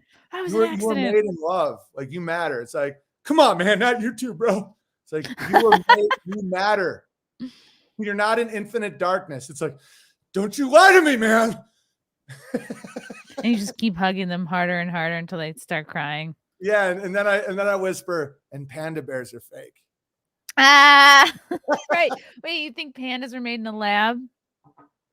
Yeah, but like a Shih Tzu. I think they're probably bred. I just don't think they're, like when I say panda bears are fake, people are like, fake. And by the way, I think some are legit drunk midgets in costumes. Mm-hmm. But I think pandas have too much personality. They're too funny to be, you know what I mean? Like they have more personality than a regular bear. Well, I wrote down a bunch of facts I wanted to discuss with your audience. Because I started going on because this is a lot more lighthearted than flat. I know flat earth can drive people a little nutty. That the panda rabbit hole is hilarious, because when I say they're fake, I mean that they were bred, like a Shih Tzu is fake. Like, you look at a Shih Tzu, there was never a wild Shih Tzu. Like, nobody was like, so these are some of the facts about a panda bear. It eats exclusively one thing, bamboo. So it's like it's the most selective, non-capable of adapting animal in human history. So they only eat bamboo. They eat 20 to 30 pounds of bamboo shoots every day to compensate for the limited energy content in its diet. Okay. What is that thing? They're so cute. it's a red panda. Oh, how dare you? He's Will you put happy. up like a giant panda in a zoo? Because that thing Okay. you're seeing right there could potentially exist in nature. This is like a little dog. Yeah. All right. Yeah, Let me get a that regular. thing, I would believe that would exist in nature, but wait till you hear about the giant panda. Okay. All right. So the giant panda tends to limit its social interactions and avoids sleeping and avoids steeply sloped terrain. It can't walk down hills without falling down. Swear to God. Right. It's like it's roly-poly. It sleeps 22 hours a day and ovulates 2 days a year. It also is completely solo, only eats bamboo. All right. So anyway, yeah, look at this thing. Dude, I'm not buying it. I'll explain. Like a person. Yeah. Yeah, it also does not exist in Chinese literature or art. You might think, oh, well, look, I'm sure the Chinese people must love their panda. Okay, show me any art from before its quote unquote discovery by a Jesuit in 1890 where there's any panda mentioned in any book or art. And by the way, there was tigers there. Like there's animals in China that will rip anything apart. They don't have any defenses. They sleep 22, 23 hours a day. They don't hibernate. They don't have a den. They can't climb trees. They only eat bamboo. They ovulate 2 days a year and they're always asleep. I got more. They're like a happy little accident. Well, I think they're every panda in the world is owned by the government of China. And when you look into, when you look into patents and GMO patents and whatnot, you can only patent something when you create it. So some of these wheat, dude, if you look up panda falling, if you look up videos of pandas falling out of trees and shit, they're like retarded. Oh yeah. Yeah. All right. So anyway, the giant panda tends to limit social. They can't go down steep slopes, so they fall down. Because of the synchronous flowering. Oh yeah. Well, anyway, it needs 2 species of bamboo or it starves to death. All right. The mating season is between March and May when a female goes into estrus, which lasts 2 or 3 days and only occurs once a year. So these are animals that don't fuck ever. Wow. And they ovulate 2 days a year. Giant pandas give birth twins in about half. I'm not buying this part, by the way. All right. And by the way, all of the panda moms are all single moms. The man leaves immediately. Wow. Just like people. Yeah. And they only eat bamboo. I think that they're almost designed to be the cuck. Where it's like, so this fucking thing, this monstrosity of an animal, only is a vegetarian, only eats from Whole Foods, bamboo. I like how you say it. Yeah. It's like, because I used to do bits about how much I hated pandas because they're like, only bamboo. And they won't breed in captivity. I think they're sterile. I don't even think they can breed. I think so there's 2,000 wild pandas. You're not allowed to interact with them because of viruses. Another spell. Yeah. So when people go, well, why don't you go research it? They don't let you because of a lie. Same with Antarctica. Why don't you go to Antarctica? Well, there's only 5 square miles you're allowed to go to on foot. Everything else, there's a 60-nation peace treaty where no one's allowed to go to Antarctica and explore because they don't want anybody disturbing the wildlife. Right around Antarctica, there's islands like, I don't know, Rothschild Island. It's a fucking joke, Antarctica. But anyway, so giant pandas. All right. So the mother is thought to be unable to produce enough milk for 2 cubs. So she abandons one. I don't believe that at all. Wow. No pandas in Chinese literature. Every panda is property of China. Westerners aren't allowed to touch wild pandas because of viruses. And here's the kicker. This is why I know that it's intentional. They don't want you getting close to pandas because they don't want you taking one and like doing tests on it and finding out the truth. They're fake. They can't procreate. Their diet is they need 30 pounds of bamboo a day and they only eat bamboo. They have no defense against predators. They're retarded. And the first one came to America in 1947. Maybe they're just autistic bears. Well, I think they were selectively bred and probably beaten or something. But this is the kicker. This is the funniest part. Don't look this up. What do you think a group of all right, so a school of fish, a murder of crows, a herd of cows. What do you think a group of panda is called? A pride of gays. Right, a pride of that's a good one. What do you think a group of pandas is called? The official name for a group of pandas. Does the chat know? Subjects? An embarrassment. That's awesome. And people who call me crazy for not believing this story, It's like, hey, look, it's an embarrassment of pandas. It's an embarrassing amount. Yeah. Yeah, no, they call a group because I think that whoever came up with this stupid story and patented the panda thinks it's embarrassing for anyone who believes it. I think they're like, it's an embarrassment of pandas. Like I can't think of another reason why someone would name a group of pandas an embarrassment. Like an embarrassment of spaceships. You're like, okay.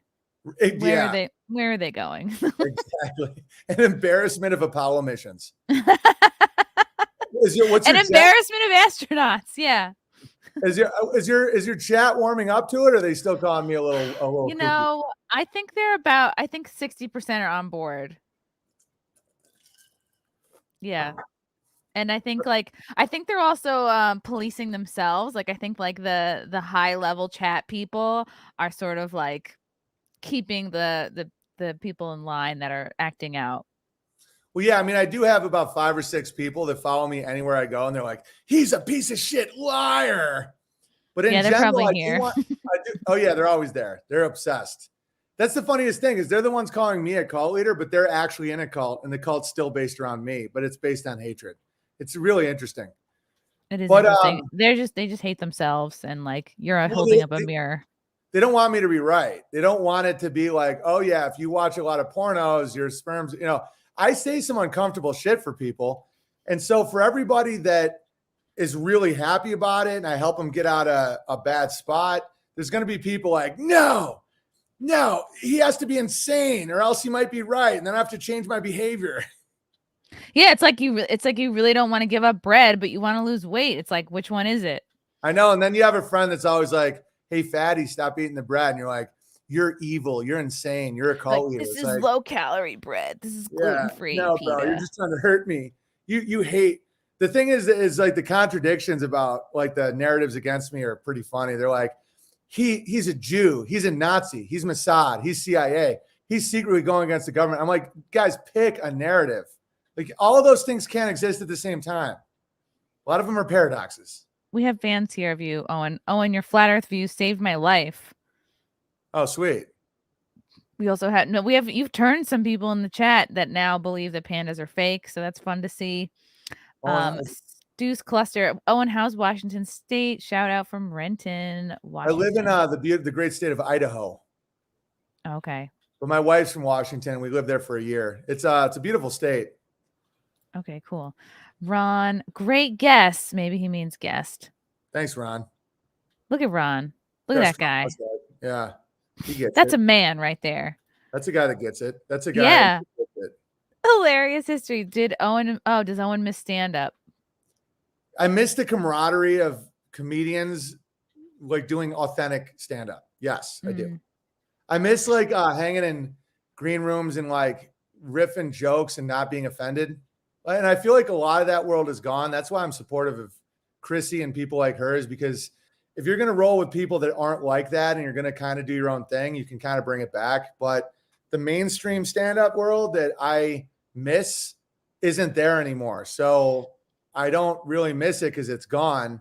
I love my life now, but I part of me does miss the gladiator floor, the Coliseum, the feeling of like, rah, but I also kind of don't. I like being home. I don't like being gone for too long. Aw. Nice. Okay, NVIDIA, you heard Chrissie. Stop being coomers, ladies. What's a coomer? I don't know. I guess somebody who comes a lot. I don't know. This is from when I was like telling people to put down their sex toys. And yeah. Yeah, it's like if you eat a lot of sweets, you don't really taste fruit very much. And they're not special to you anymore. Yeah, exactly. And regular fruit is like no big deal. Eric Some Henry. people are so like turned down all the time. It's like, oh my God, a girl talking about sex toys, that they can't even have like an actual conversation about it, where it's like, no, but actually, what is it? Like for real. People, yeah, like a lot of dudes, especially, they're like, and I get like the chicks, like it's so easy as a woman to get like wrapped up and like you're just in this validation loop and like constant like casual sex, whatever. And you just it's fleeting. So you need more and more and more, but it takes up so much of your time. And like once you can let that go, like if you have enough self-esteem to like let that go, then you can like really accomplish things in life. Yes. And yes. That's what I would tell like younger women. Like, don't like, there's maybe 5 different kinds of guys out there. You don't need to cycle through them like 5, 6, 7, 8 times. Like find one you like and you're good. Like you're really not missing out. Totally. I'm going to spread that message. Made by Jim Bob. Owen, I've killed a bunch of animals, but never got into eating them after. Any tips? That's funny. If you guys want to see Made by Jim Bob in a documentary we produced, he's a great artist. BuildingBertaria.com. He came up to Idaho in the second documentary and helped build some cabins. We made a man out of Jim Bob. Oh, wow. Yeah. Who needs a lesbian when you have Jim Bob? Exactly. He's got the jorts, the guitar, the art, the gaze. Oh, ask her about stealing. Why does she hate Red Bar? I don't hate Red Bar. I wish him the best. Eric Henry Crud. That dude he is funny. Yeah. He's hilarious. Crud forgot to use the bear name. Here's some more money. Buford Bear. Nice Buford Bear. Chrissie Mayr's boobs is in the chat. Has Owen heard Ryan Katsu Rivera's impression of him?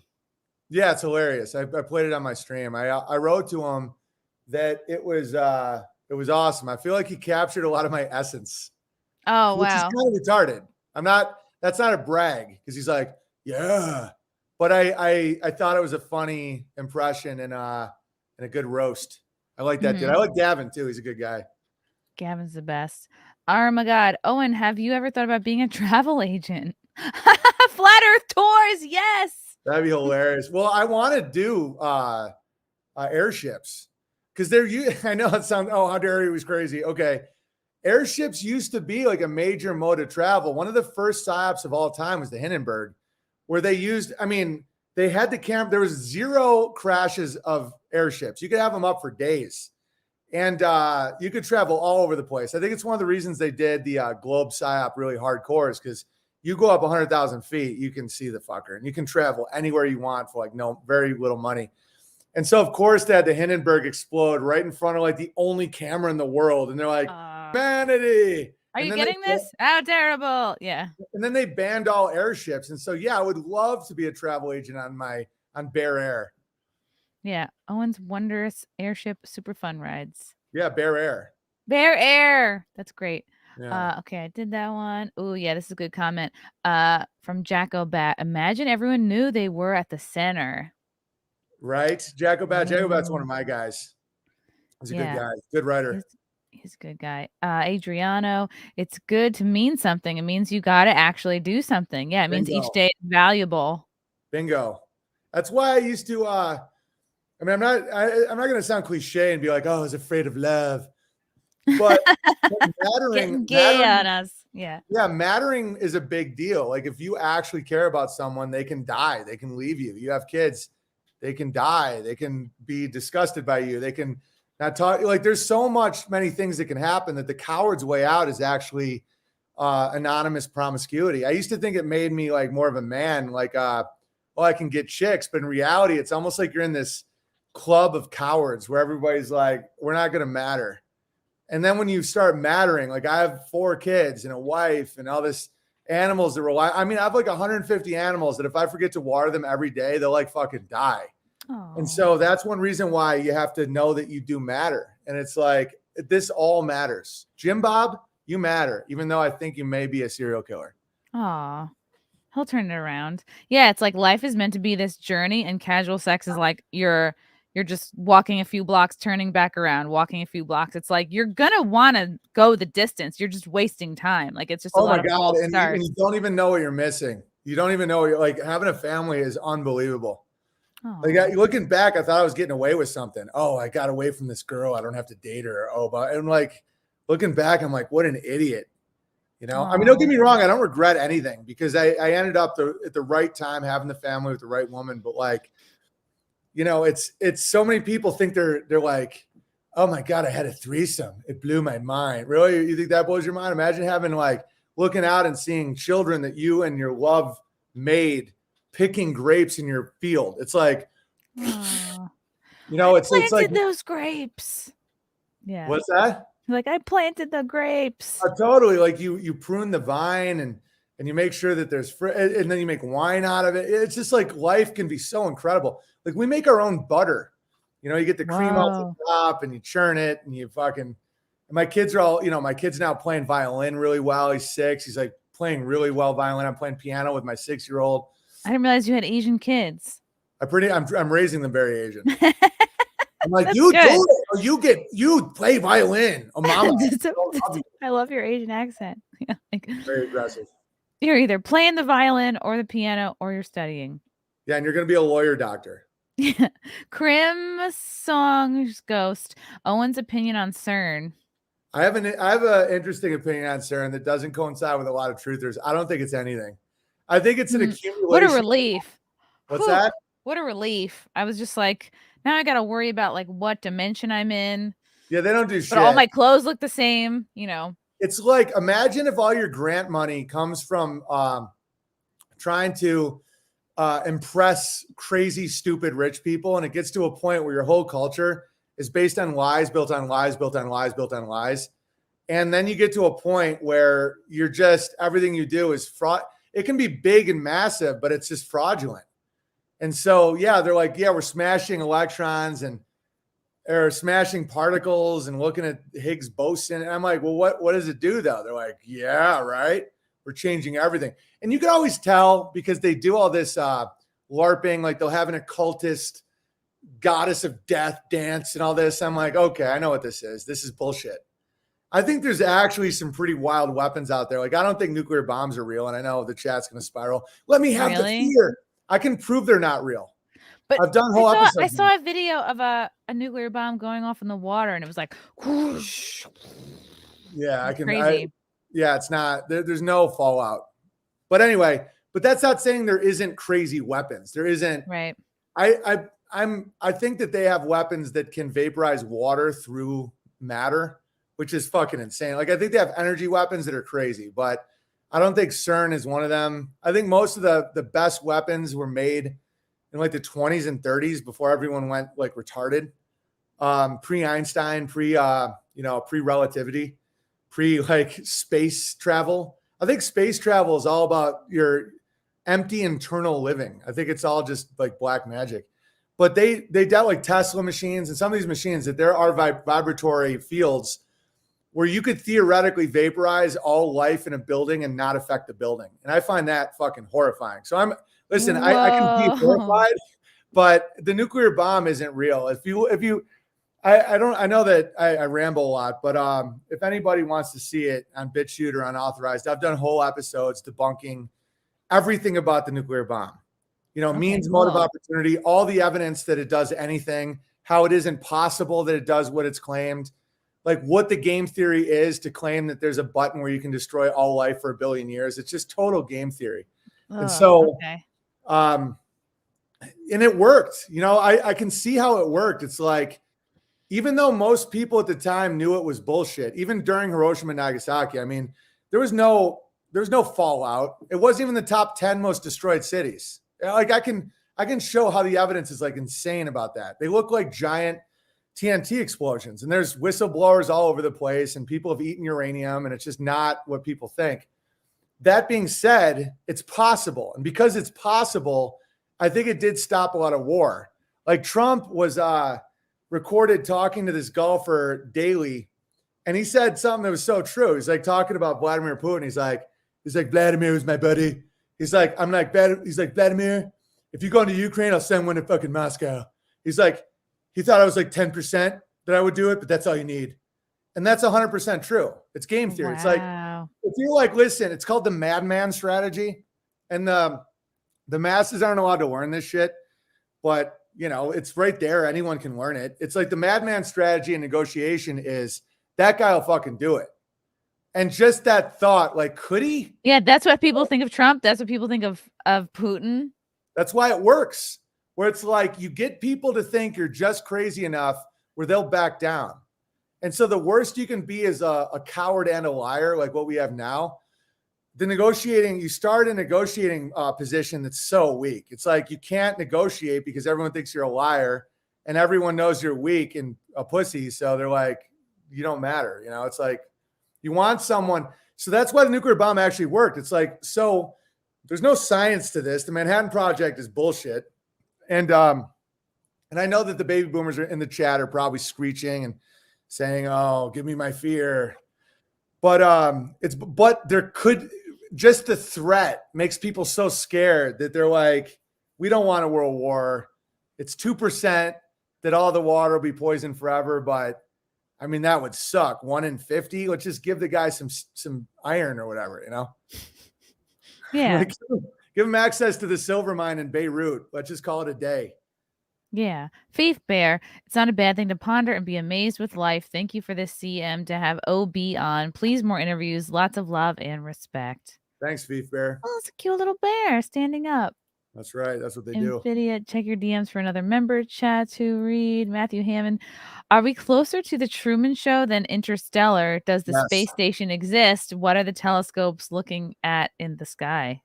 Great questions. I think that satelloons exist, and there could be a station up there attached to a giant balloon. I don't know what it is. I think that usually when they lie, they hug it next to something that's true. Like, for example, the Big Bang and all of evolution can be summed up from your parents banging. So the Big Bang, I'll just, okay. So the lie is the length of time. And so Big Bang, primordial ooze, lightning strikes. You have primordial ooze, vaginal fluid, semen, right? Lightning strikes, single cell organism becomes multi-cell organism. Looks like is in the sea of the woman's uterus. Looks like a tadpole, then a monkey, then it's born. So it's true, but it's a 9-month process, not billions of years. So the Big Bang is when your parents fucked, something came from nothing. Primordial ooze, lightning strike, single cell, multi-cell, looks like sea creatures, becomes a monkey, becomes you. And so I think that there's something true about NASA. I just don't know what it is. I'm talking to this dude, I think on Thursday, worked for NASA. That should be interesting. Because the interesting thing about NASA employees is a lot of them, like the high up ones, they speak in riddles, and that's so annoying. I know they like what I'm doing. They're like the type of people to be like, "You're getting it." Like one as a guy would be like, "Why do you think they never took a picture of the sun when they were at the moon?" And I'm like, why doesn't the and then of course the flash didn't go off? Yeah, all the cut eaters are just like, well, because their aperture was. NASA people will try and help you understand, but there is something true about NASA because all magic requires an element of truth. And so when it comes to the space station, again, I don't know what it is. I know what it definitely isn't. It's not traveling 10 times faster than a bullet with people playing bongos up there and women having giant afros fucking floating around in their own cum. Like that isn't true. But what it is something. And so I find that, and we are definitely a lot closer to the Truman Show than Interstellar because, but I mean, there's truth in Interstellar. There's truth about the warping of time and space from your behavior. I mean, there's some gravy in Interstellar about, like being absent as a father. Like there's some beauty in that movie. And that's why I haven't seen it. Okay. Now I really want to see it. It's great soundtrack. Hans Zimmer is just incredible. Ooh, okay. I like these questions. Matthew Hammond always comes with good questions. Like no matter who I have on, he's probably just like super smart. JD, AI program versus God. AI isn't a threat at all. AI is it's like thank God. What a relief. Whew, I could take that off my list of things to be worried about. No, it's true. I mean, it can be a threat to some people. You ever see Harry Potter? Mm-hmm. I've been watching some Harry Potter lately. I just was at Universal. I was in Harry Potter World. Remember that mirror where you look at it and it shows you the image of what you want your life to be and then you become addicted to it? Yeah. That's AI. Oh. So Dumbledore is like, and the mirror is this. This is the mirror. So you're looking at the mirror and the mirror is showing you not what is to come, but what you're missing in your life. And when Dumbledore says, the happiest man in the world would look into this mirror and see nothing but the truth. And so what the black mirror say that again. Wait, you look into this and you're seeing everything you're lacking. Why? Because if you're like, let's say you really want a great body, maybe you're following all Instagram accounts with like people with amazing bodies because you're like striving for that, or AI. Like there's AI now that will talk to people. There's trolls that aren't real. I've tried because I used to be pretty vindictive about some trolls, and I would like look at who they were, and many times they didn't exist. They were literally AI, and so that was mind blowing to me. And that revealed some of my own weaknesses and my temper and like what matters in my life and why do I care what someone's saying. But some of these like friends or love acquaintances, like AI can now resemble what someone could think is real, but it's not. It's just a mirror. It's just what you want it to be. Like there are like, there's AI programs that act like a girl, and all these like fat gamma males are like, oh my God, they've created life. No, they didn't. You're just so desperate for it. And they say so what is happening now is someone like AI can check and track every website you've ever been to, what your emails are, everything. So they have a perfect blueprint of you based on your data. And then they'll feed you what you want to hear. And they'll say stuff where you feel serendipity, where it's like, oh my God, I thought I was the only one that liked eating apples at midnight or whatever the fuck people do. and so they're like, oh, this is a real, but it's not. It's just reflecting. It's like it's like Narcissus looking in the reflection, and he falls in love with the reflection because it's showing. And then the other part of the story of Narcissus that isn't talked about, the root of narcissism, is the lake falls in love with him because of how he's looking at the lake. And so it's this perfectly dysfunctional love relationship. And that's what AI is. It's not alive. It'll never be alive. It'll never be sentient.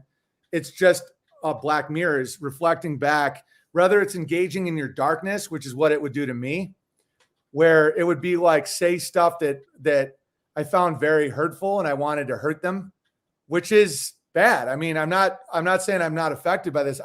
I'm not lonely at all. So like the companionship stuff never would get to me, but anger would. And so I had to learn this because that's what AI is. AI is like, it's almost like a CAT scan of your soul to be like, this is, yeah. It's interesting shit, but it's not God. It's not alive. It's not scary.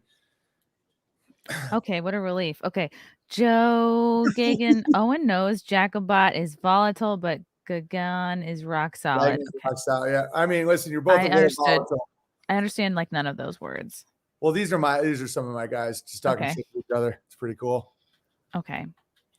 Thank you for the super chat. Elsa Barrett, the world was so invested in airships as a future of travel that the point on the Empire State Building was a mooring for them. That's true. It's cool you know that. Damn, you're smart, Elsa. Elsa Brian Clouder, would Owen ever do Anthony Cumia's show? The fans want it, and so does Ant. Yeah, I was like bummed about Anthony for a little while, but I'm not at all anymore. Why? What happened? So it was about the flat earth thing. So he like hears that I was like, thought the world was flat. He's like, he's fucking crazy. Some cuck on a show was like, he has children. Someone should call CPS. And so I wasn't bummed out.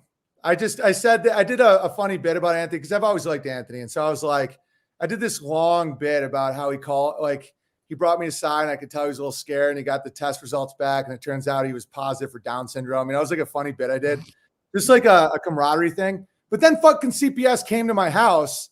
And so I'm not blaming him though. So that's the thing is now I'm over it. But at the time, there was about 6 months where I was like, what the fuck? And now I realize, I talked to Gavin about it too, that he was just trying to be funny and I don't think he meant anything by it. And the CPS thing ended up being a blessing because now that's one thing I don't have to fear because I know how that works. It's like nothing. Yeah, but it's not that big a deal. Super scary at the time. And so at the time, I'm like, what the fuck, Anthony? Like, why? Because, and it wasn't even him who brought up the CPS. It was just some asshole. But yeah, I would do a show again. I root for the guy. It's like, yeah, I don't think he might. Like looking back now, I'm like, I don't have any hard feelings because he didn't want CPS to go to my house. It was just a bad series of events. But it all turned out fine. Yeah, Anthony's super cool. I can't think of any reason why he wouldn't want to have you on. Like, I'm even thinking there's probably an instance where I would, because I do a show like fairly often. Like, if he had asked me, do I think the Earth is round? I'd be like, I think there's a strong argument that it's not, and I would be like, if you want to hate me for this one possible belief, like I just don't see that happening. That's the thing is, Gavin was talking to me. He's like, dude, Anthony loves you. He's really rooting for you. I'm like, really? I thought he thought I was crazy. And it's like, I guess it was not anything. It's like some people just might see a clip and think, because I understand the stigma around flat Earth. When I first heard someone thought the Earth was flat, I thought they were crazy, but not like call fucking CPS on the person. But yeah, no, I hear we're totally cool. He doesn't. I think it was just him riffing in the moment and didn't realize the potential ramifications. And the thing is I don't blame him for the ramifications, because who would have guessed that would happen? But that's the thing, is like all these people in the chat, they're talking about how crazy anyone is that thinks something different. People suffer over that shit. You know, it's like there's ramifications. People get kicked out of their jobs and called names and divorced. And it's like, and people don't give a fuck. They're like, yeah, but I feel great when I'm typing it on my computer. And then someone could say, yeah, Owen, but you can go at people. Yeah, at people that are fucking awful. I'm not awful. Like, I don't want to talk about the people I've went at on this stream, because a lot of it will trigger flags and stuff at YouTube, but a lot of it has to do with actual crime. And so I don't do crime. I just think the world might be fucking flat. It's not a big deal. People got to move on. Yeah, it's not a big deal. Michael Jones, how much do you think Trump knows? I have a friend who worked with him and said he's sincere besides trying to steal everybody's girlfriends. Do you think Trunk knows space is fake? Yeah, I think Trunk knows space is fake. And we call him Trunk because one of the funniest videos of all time was this black lady going, "You got to open the trampoline stores, Trunk." It's one of the funniest things I've ever seen. So because I kept being like, she gets it. It was like, Trunk, I got to get my weed from the weed man. These kids, Trunk, they got to. And at no point did she know his name, and I thought it was brilliant. Oh, that's great. Yeah, I think he knows space is fake. Yeah, I think most of those people would. Yeah, I mean, there was one time when he was blatantly trolling Buzz Aldrin. It was fucking hilarious. I played it over and over again on my stream. It's why he made the Space Force. Well, I don't think Space Force has anything to do with space, but he was like, and we're going back to the moon, aren't we, Buzz? And the camera cuts to Buzz Aldrin, and he looks fucking terrified. As Jim Bob, oh no! Do you have the clip? Can you send it to her? I don't know if you can get the. So what? Buzz Aldrin is a crisis actor? No. I think that my theory, and I can't prove any of this shit, is I think that there were a lot of them that thought they could go to the moon, and the science just wasn't there. And I think Kennedy was so invested in it. It's like, we're going to the moon. And everyone's like, dude, this methed up fucking gay guy, Kennedy, is like pushing it so hard. He was gay? I thought he was banging Marilyn Monroe. I thought Jackie Kennedy found Marilyn's panties in their bed. No. He was living with his boyfriend named Lem. Big Mike? He named the Lem after a guy he was living with. There's a whole video at Unbearables Media if anybody wants to check it out. There's tons of evidence that he lived with an out-of-the-closet homosexual in the White House while he was in office. That's public knowledge. The guy's name was Lem. He was with him. Wow. He was friends with him since they were in a barbershop quartet together in college. And there's so many photos of them like really gay together. And so Kennedy was pretty jacked up and pretty gay. So he wanted to go to the moon. Photos. Yeah. How funny is it that all my wacky theories, like you'll look it up and you're like, holy shit, this is actually true. Oh, that breaks a lot of women's hearts, because he was like, a lot of people think of him as like the one hot president. But geez, look at these, very gay here. And that guy, and I know what people are going to say. They're going to go, oh, what's wrong with having a stud friend? Oh, by the way, go to the other direction. Oh, yeah, this. Go the other direction. Oh, yeah. But go the other way, too. That's all I need to see. You'll see more. Hey, look at them in the barbershop quartet together about to kiss. Okay, so someone might say, yeah, you can be friends. You can be friends with an out-of-the-closet stud homosexual. No big deal. He lived with him at the White House. There's pictures of them together in the Oval Office. Wow. His wife and him didn't sleep in the same room. Oh, he's kind of good looking too. I get it. I mean, yeah, Lem's like a beef. They could wear the same clothes. Yeah, I get it. Yeah, they were just two. And that's why everyone's like, oh, Obama was the first gay president. No. John F. Kennedy was raging. Wow, raging. So neat. It makes sense because he was like in good shape. And that doesn't make it gay, though. Oh, wow. This is so interesting to learn. Jack and Lem. Imagine like back then you didn't have cell phones or whatever. You're like, no, we're going to do a photo and he's going to pretend to hike a ball and I'm going to put my face right next to his ass. Yeah. Hold it and take the picture. Now develop the picture and please send me the picture. Right. This isn't just like a drunken dick pic. This is many decisions went into this. This was a dark room was involved here.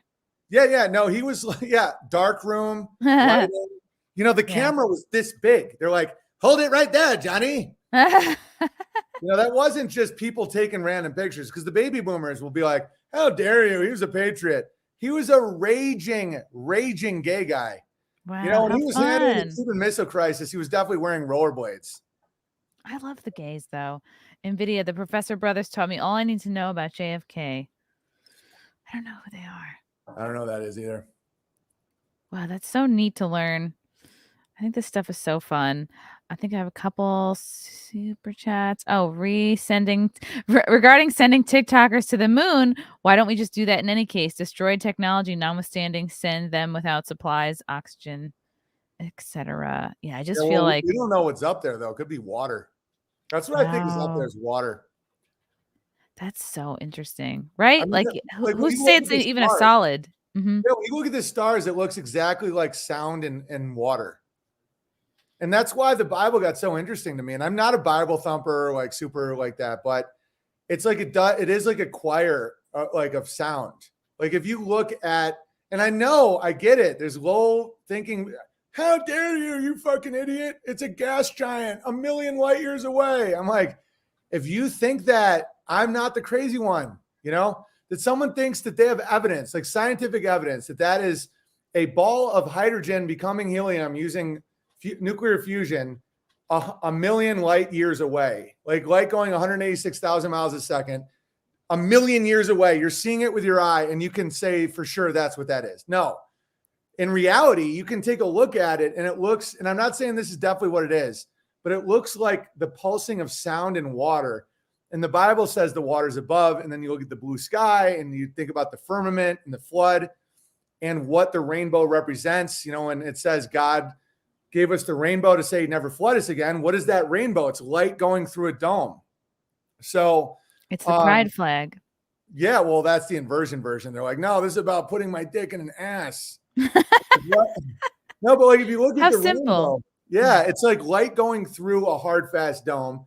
And if you have water up there and at one point it came down, that would be the promise not to do that again. It's actually super interesting, because I was raised Catholic, so I always thought it was all bullshit. And now the older I get, the more I realize that the science is actually the bullshit. They don't know anything. They're just like wizards screaming at the moon, being like, we're going, Ben, we're going to play golf up there. I know Trump knows, especially because of how we talked about 9/11. He's like, this did not look like it would happen like that. I'm like, oh, you fucking know. Wow. Yeah. Everyone knows now. Equus Bear, love your music box and star comparison, BB. Thank you. Yeah, there's a type of music box with bumps on it on a plane, and it turns and it plays a song. And I think that's what that is, because Polaris is a fixed star that doesn't move. And that's almost like the center of a spinning disc. And so that's why I think there are ages, and there is the influence of the sky, because I think as it turns, it's almost like bumps on a music box that play a song. And it's beautiful. Like the genital warts of the world. That's one way to look at it. All right, there's some good comment. Yeah, this is a good comment from TJ Trusty. If you want the evidence, you need to seek it yourself. Truth is not spoon-fed to people here in this place. You must open the door and go look yourself if you are ever to discover it. That's so fucking true. Seek and you shall find. It's so true. It's like so many people, they don't seek it because there's so much stuff out there when it comes to everything that would blow people's minds, like unlimited energy, how the tax system actually works, that anyone can find out. And they're like, well, why wouldn't they just tell us? It's like, because they want free money. Like, why would they tell you that? Yeah. What do you think? You have to think, what do they have to gain from not telling us? Like, exactly. Go backwards. Exactly. Yeah. Man, I feel like these 2 hours flew by, Owen. We have to do this again. I love how much you talk. It's very exciting and interesting stuff, even though the chat's like, you're an idiot. Yeah, the chat's like, this fucking guy's crazy. What do you do? She's dumb. Yeah. Yeah. Don't you think a lot of those are bots, though? Yeah. I mean, whether they're actual bots or they're like people living as bots, what's the difference? Like if they're living an NPC life, what's the difference? That's a good point. Because that's what I think robotics actually is. It's people. Like they figured out how to program people to be robots. Mm-hmm. Definitely. Oh, and where can people find you other than unauthorized.net? It's actually unauthorized.tv. I don't know if I Oh, sent the shoot. wrong. That's all right. Okay. Unauthorized.tv. Unauthorized.tv, unbearablesmedia.com, bitshoot.com/Owen Benjamin. That might have been my fault. I don't know. It might have auto-corrected, but unauthorized.tv is where all my streams are. And then I'm also on Rumble and Odyssey and Telegram and VK and all the alternative places for all us bad boys. And the social media app that my bunch of people that I'm close with created is called it's app.beartariatimes.com. We also have the website beartariatimes.com, BEAR-tariatimes.com. We have a magazine that we do quarterly about homesteading and triumph and whatnot. And we're doing a festival in Labor Day weekend in Missouri. And we have a lot of really cool things happening. And then also owenbenjamin.com has a lot of information about me. Awesome. And of course, awesome. PO, the great United States Post Office, the thing you can actually count on. If anybody wants to send me a letter, P.O. Box 490, Sandpoint, Idaho, 83864. Oh, how delightful. Okay. Maybe I'll send you a postcard. And how do I figure out my bear name? That's up to you. Okay. No one can tell you your bear name. Okay. I'm going to work on that. Oh, and thank you for coming on. It's great talking to you. As always, thank you to the chat for your good questions and comments. Until next time. Bye.